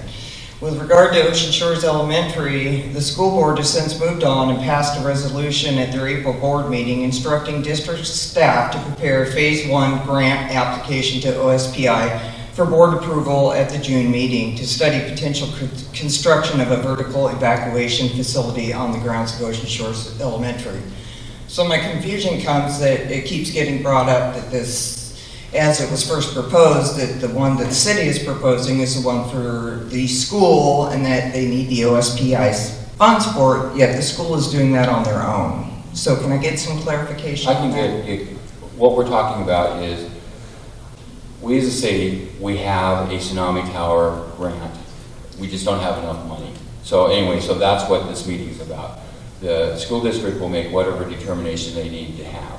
One of the options are, or two of the options are, is number one, the school district can work with the city, come up with a tsunami tower, or they can go and ask for a grant from OSPI for their own tsunami tower and build on their own property on it. So again, like anything, that when it comes to grant funding, there's always the possibility of things have changed. Like originally, I don't think there was any conversation that was even brought up about the school going on their own way.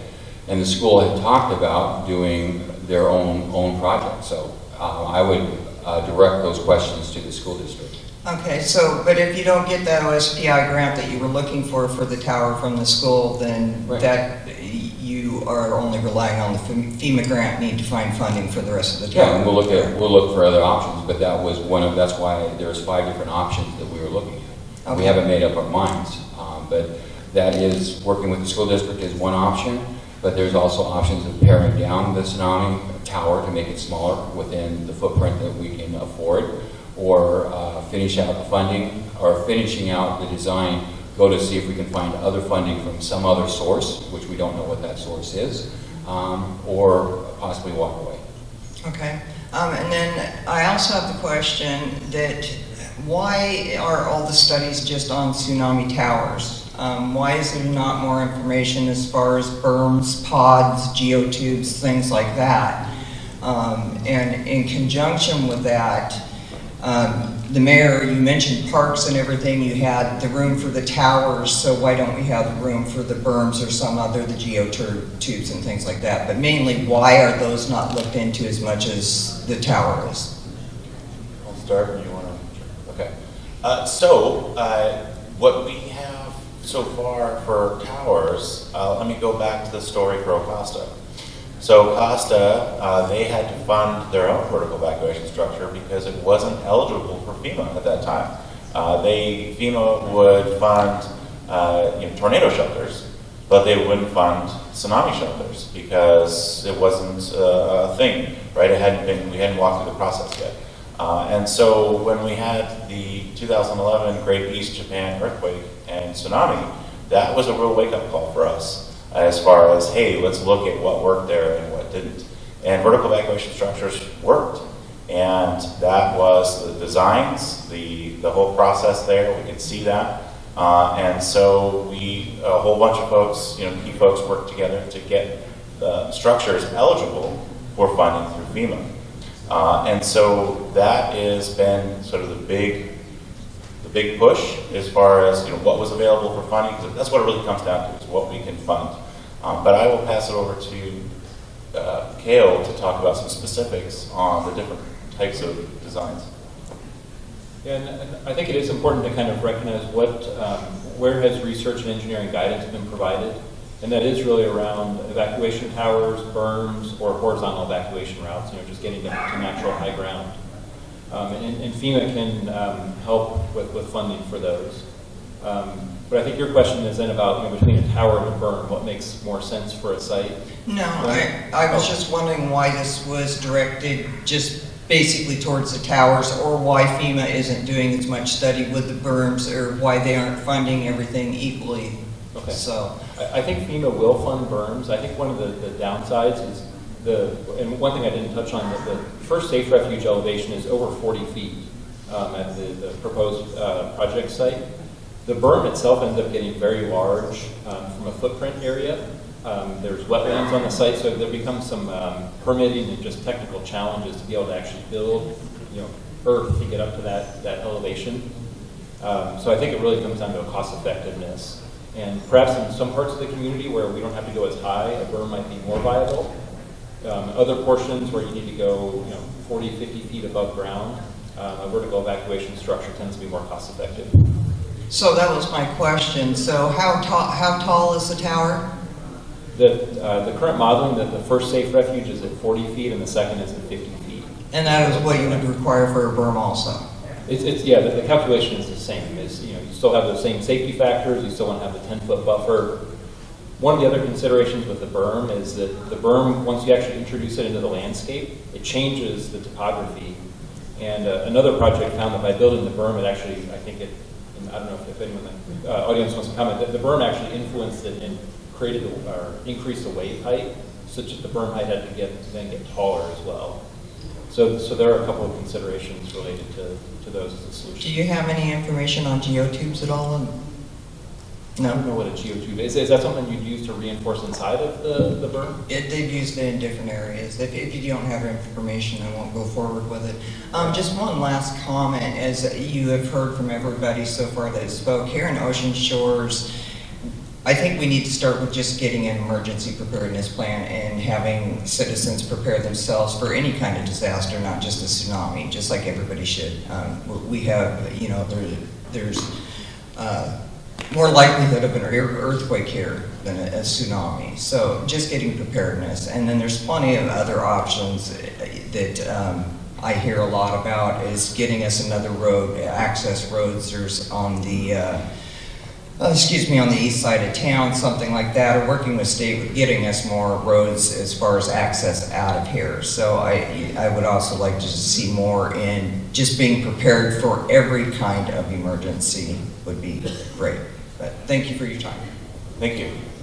I just want to add a quick clarification about FEMA funding with regard to towers versus other forms of vertical refuge. FEMA's grant programs, the eligibility parameters are frankly agnostic about how you get to a higher safe level. Whether that's a steel tower, whether it's a berm, an earthen berm, as actually was explored to the tunes of hundreds of thousands of dollars in a community south of here with FEMA grant money years and years ago. And exactly as Kale Ash described, what we learned from that project was the higher you had to go, the wider the berm had to get. And the next thing you know, you're building a hill that is nearly a block wide. And it became more and more and more expensive. Not to say that's true with every site, because the heights are site specific. But those things are considered when we look at the site. How high does the safe refuge need to be? And what's the most cost-effective way to get as many folks as possible up to that height? The answer to that could be any number of creative ways. FEMA doesn't care. They're interested in cost effectiveness and particular eligibility. So the less expensive option is going to be the most cost effective option for a FEMA grant. And my office helps determine and make sure that what we submit to FEMA is always cost effective.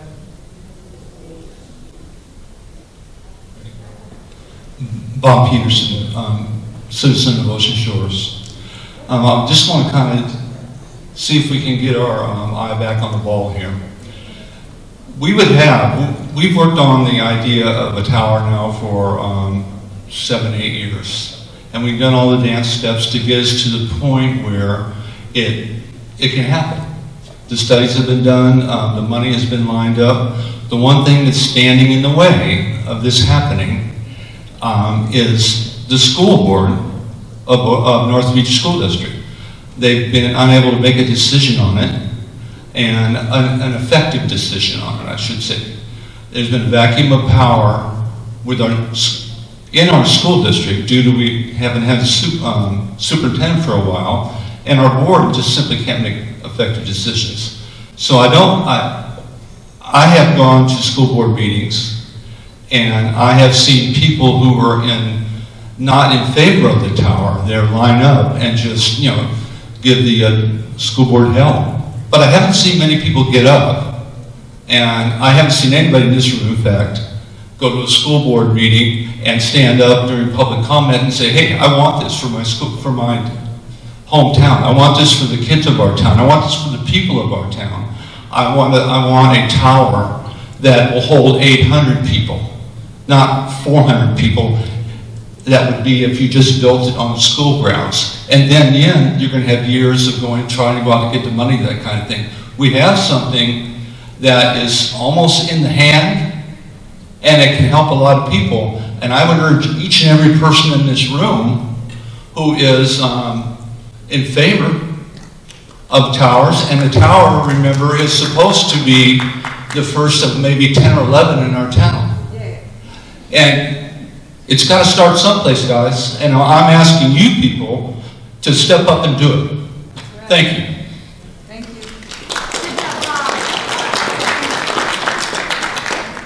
Regarding the tsunami berms, they were proved very successful in Japan, where they turned parks into hills. Tsunami went right past it. The whole top of the property was safe. The hill didn't deform. I've got a sample of the geotube material here if you want to look at it. Essentially, you take dredge, you pour it into this huge giant tube, creates a sausage shape. The water seeps out, turns it almost to a brick, 20 feet wide, 7 feet high, and as long as you want to make it, they're stackable. So the footprint for this thing doesn't need to be nearly as big as you might think it needs to be, because you can have them stacked 3, 2, 1 in a pyramidal shape, or make them as wide as you want. The significance of this is that you can create one slope. Pets can come up, pet friendly, you can ramp, wheelchair. You can angle it such that the water won't hit over and just sweep over the top of the berm. The cost of building them is less than the cost of a tower. And you can scale this thing up in a large way in one of the good potential locations, because you're going to have a lot of tourists here likely on the time you have a tsunami, is to like the golf course around the first tee and build a huge hill where they just elevate that portion of the golf course. You've got the land to build it up. They can tee off from a higher hill. It works great for golfers anyway. But you can create a larger hill where almost all the tourists that are on the beach can go run up on top of the hill. And you don't have to worry about the sun-sightly tower that is going to have very limited ability and very limited access through the stairways. Because you only get a small number of people up those stairs at a time. You have a hillside slope, and everybody just goes right up the slope. I want to say you need more options. We know FEMA funds the Tsunami Hills. It's MP 646. They should be at least equally funded as they do the towers, but it's a much cheaper option, particularly when you don't know how many people are going to need to use that hill. Build it for the maximum number of people that may likely use it. Build it downtown like the golf course, and that way you've got an area that could have thousands of people floating up to one hill that you can use when the tsunamis not happening recreationally 24/7. I fully agree with you. I think you're directing your questions and your comments to me, but I fully agree with you that a berm, towers, horizontal evacuation routes, all of those should be considered by the community. I agree with everything you're saying. Yeah, All of the those above. are all great ideas, and I appreciate the engagement and hope you'll continue to help guide the community into safety in the future. Thank you.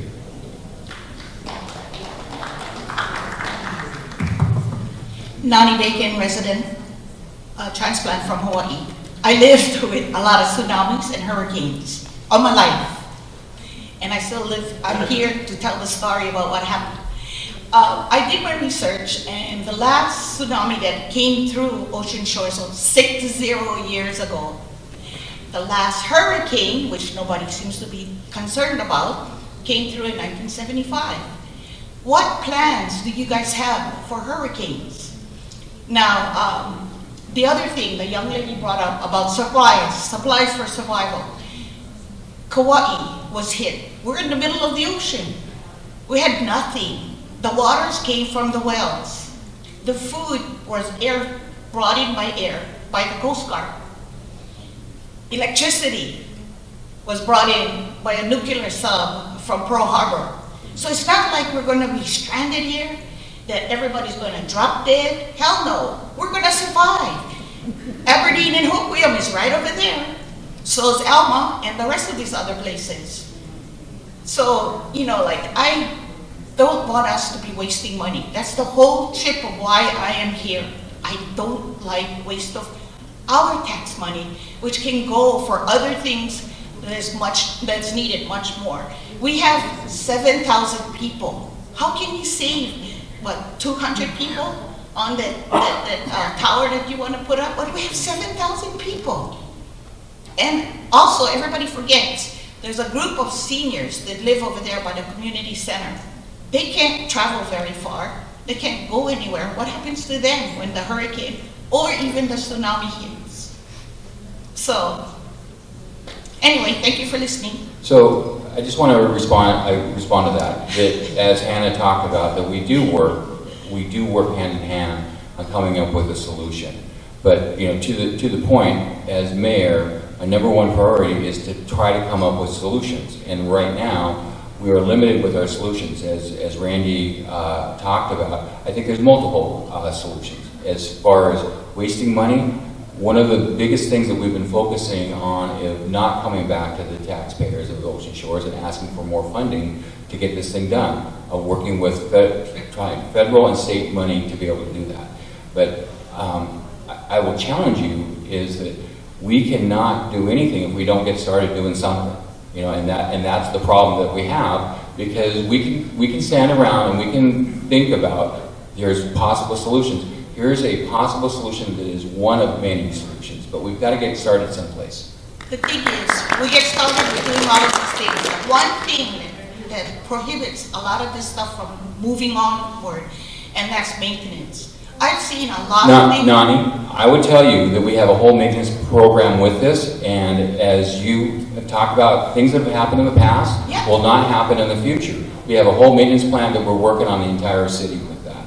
So again, we do have a plan, if this thing was built, of how to maintain and keep it Are you light. going to present the plan, Mr. Mayor? We are going to go before council, and we are have a capital improvement plan that will be presented. Yes. And I totally agree with Jane. There are other alternatives, and you guys need to be looking at it. Thank you. And we are. Hi guys, my name's Jonathan. I'm just curious about the cost again, about the tower. I forget whose slide it was. He said originally the quote you guys had was like $4 million. You gotta get closer. It was saying like one was like what, $4 million. The other one was about $14 million dollars in the cost. I don't know. I'm just estimating. But so that's like a 75% increase, right, from the original quote. But then there was another slide. He said, well, materials went up 30%, 40%. So where's the other 30, or 20% increase? Where's that coming from? Professional fees? Like where are those other itemized costs coming from? Yeah, I can help respond to your questions. The conceptual design that was proposed and submitted to FEMA was for an 800-person tower that had 3 stairways to access the safe refuge. And that was where we arrived at the $4.8 million project budget. Once the project got into design and we started conversations with the building official, their interpretation of the building code was that the structure needs to have ramps such that it's accessible. That's actually counter to the FEMA guidance. It says that the accessibility in an emergency situation is, or the accessibility is only considered during the normal day-to-day use of the structure. And this is a refuge of last resort, so it doesn't have a normal day-to-day use. So that's what factored into that original design. Once we got that input from the permitting agency, the building department, we then started to develop a design that showed ramps. And what happens is the 8,000 square foot of area that we're building for safe refuge, once you get a ramp to go and get all the way up there, you're building 5,000 square feet of area just of ramps to get to that level. So you're increasing the area of construction by about 60%. And we had to go from 6 foundations to 9 foundations. So we've increased our foundation cost by 50%. So we're basically building more power to be able to provide the ramp access. It's a design enhancement versus what was originally proposed in the conceptual design. Do you guys have an itemized list of that, like to show you like that breakdown? Yeah, that was on one of the slides. I think that might have missed it. I've got my printouts here. The ramp was about a $4 million of the current budget. The ramp itself costs about $4 million. That's because of the increased area plus the increased foundations. And then the sprinklers added about $200,000 to the project budget. I see. Okay. And the escalation was obviously the big one, 35 to 40% over the last 4 years, and that was about the $4 million that you recall. Yeah, I understand. Okay, good. Thank you. Okay. Hi, I'm Scott Cameron. I'm a geologist from Pacific Beach. I talked to many of the folks on the panel before. I've also attended some of the school board meetings, and I agree completely with Bob that we need to get started on this what will be an epic quest to get tsunami protection for the North Beach, and I think about the example we could look to south of us across the channel to the South Beach, where they started out, 13 years ago or so, with right after Tohoku, trying to put together their first vertical evacuation structure, the Acosta schools. At the end of the day, they went through 3 bond issues, twice and failed. They just kept pushing ahead, and they got it across the goal line, and they paid for it themselves. They paid for it themselves. Now where are they? They've got a tower down at Shoalwater that covers Tokeland, a really fantastic project. They're getting ready to go for another one in Westport, and Grayland is looking at one as well. Soon the South Beach will be covered. You know, they're going to put us to shame here on the North Beach, and I find that very frustrating.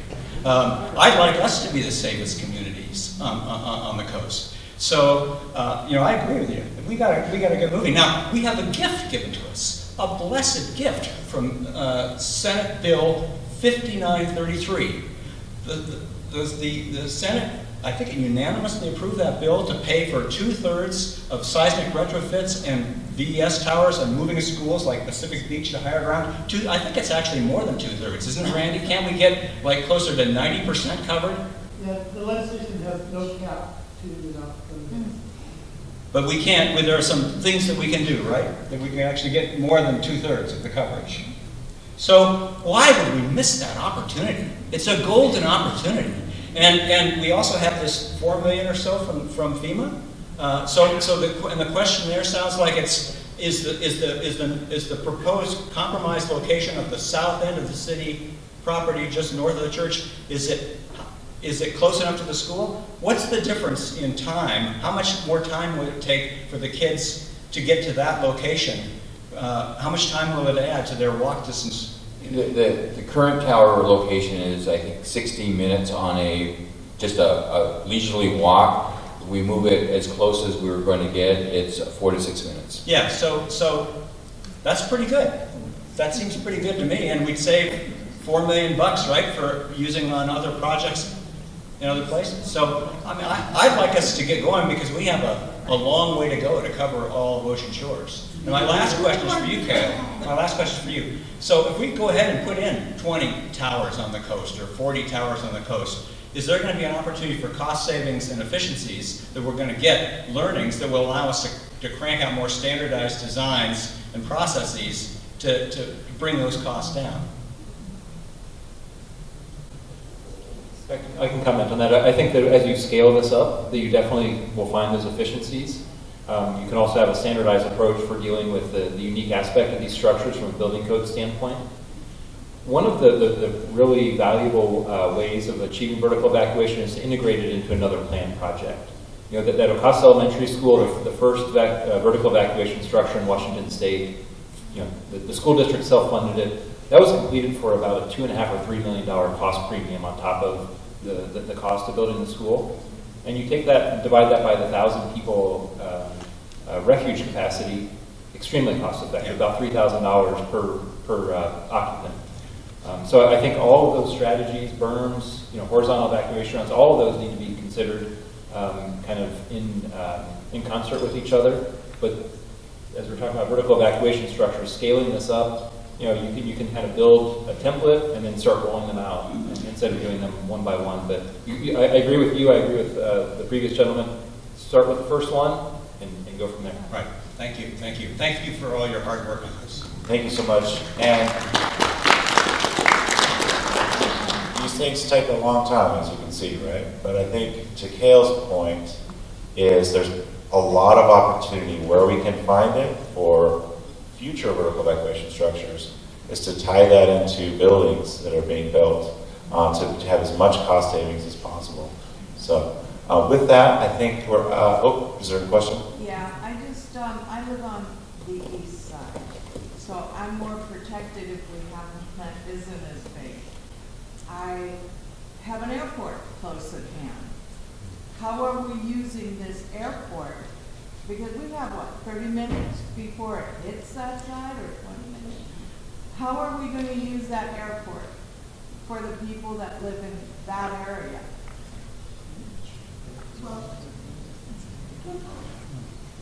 Well, that's a good question. So the airport is actually our staging area for our emergency vehicles. They also would be, that is where the helicopters or whatever would come in. Now, as far as, I personally don't know that when the alarm goes off, what the next step is, probably more of a Hannah question on, do they send people out? We know what happens after it happens, but not during when it happens. My next question is, we've got this airport, and this earthquake or tsunami that's going to come is already, everybody in the state of Washington knows at the top that it's coming. What about McCord? What about using airplanes from there? They're small enough to be able to land there, get people, move them out. Same with being on the towers. They can come get these people in the helicopters, bring them out so more people can go on. Our airport only supports a 9-passenger, I'm the airport manager. It only supports up to a 9-passenger plane. Okay, what can we do to reinforce? We would have to, well, extend our property in the WGF land or extend the peninsula there because we're pretty much as far out as it's going to be able to get on airport land. Okay. There's not enough room. I would add the takeoff and landing time take up to 30 minutes, and that doesn't count the transport time. And that's multi-millions of dollars to be able to do. I'm not saying we can't, but that's the issue that we're facing. So, if I could add, the Air Force has 6 teams, 6 airfield inspection teams. 3 are overseas, 3 are in the domestic. Air Force has said they will not bring any military aircraft until their team has personally inspected any airfield. Now, I'm also the Grace Harbor Disaster Airlift Response Team Coordinator. The civilian aircraft will be flying almost immediately after the disaster. We're now exercising once a year. We have a Thunder Run coming up in July. And they will be airlifting supplies into Grace Harbor. We are on their list of where to bring supplies in. We've been practicing over at Bowerman Airfield. We are told that Bowerman probably won't be available to us. We don't know what the condition of the airstrip will be because when the land moves, the subsidence of 6 feet and the rolling of the ground, you might not have a level airfield. We do have some grass strips we could use, but I did arrange for them to, in a disaster, want to fly over the peninsula to record where there are pockets of people, to be able to drop supplies on occasion, and we will be in communication through Starlink communication, satellite communication, ham radio operators. So from the moment the disaster happens, there is a general aviation group that is mobilizing from British Columbia all the way to California. And they're going to be bringing aircraft, amphibious aircraft, and some helicopters. There's not a lot of helicopters out here. One thing we're going to run into is we'll have no aviation fuel in Grace Harbor. Bowerman Airfield. There's another airfield in, what is it, Hope William? Well, it's Bowerman Airfield. After they finished with this California disaster response, they flew helicopters up into the mountain, snow-capped mountains. They're going to look at the possibility of doing something with the Elma Airfield so we can use it as a resource, as an airfield. But yes, we need airfield capability in Grace Harbor, but you can't count on the Ocean Shores, the Westport airfield being usable because they may be buckled and all sorts of things may happen, maybe underwater. Remember, all the ground's going to drop 6 feet. But the Air Force won't fly in their aircraft until they've personally inspected, and that could be a week. Thanks, Randy. Hey, great response. Appreciate it. Fantastic questions. We are over past 8 o'clock. Wow, I looked at my clock. Thanks, everyone, for your great questions, and thanks for sticking with us. And again, if you think of anything else, please reach out to us. We've got some contact information. Connect with my team back there with any questions you have. Thank you so much. Have a wonderful night. Stay healthy. Stay safe.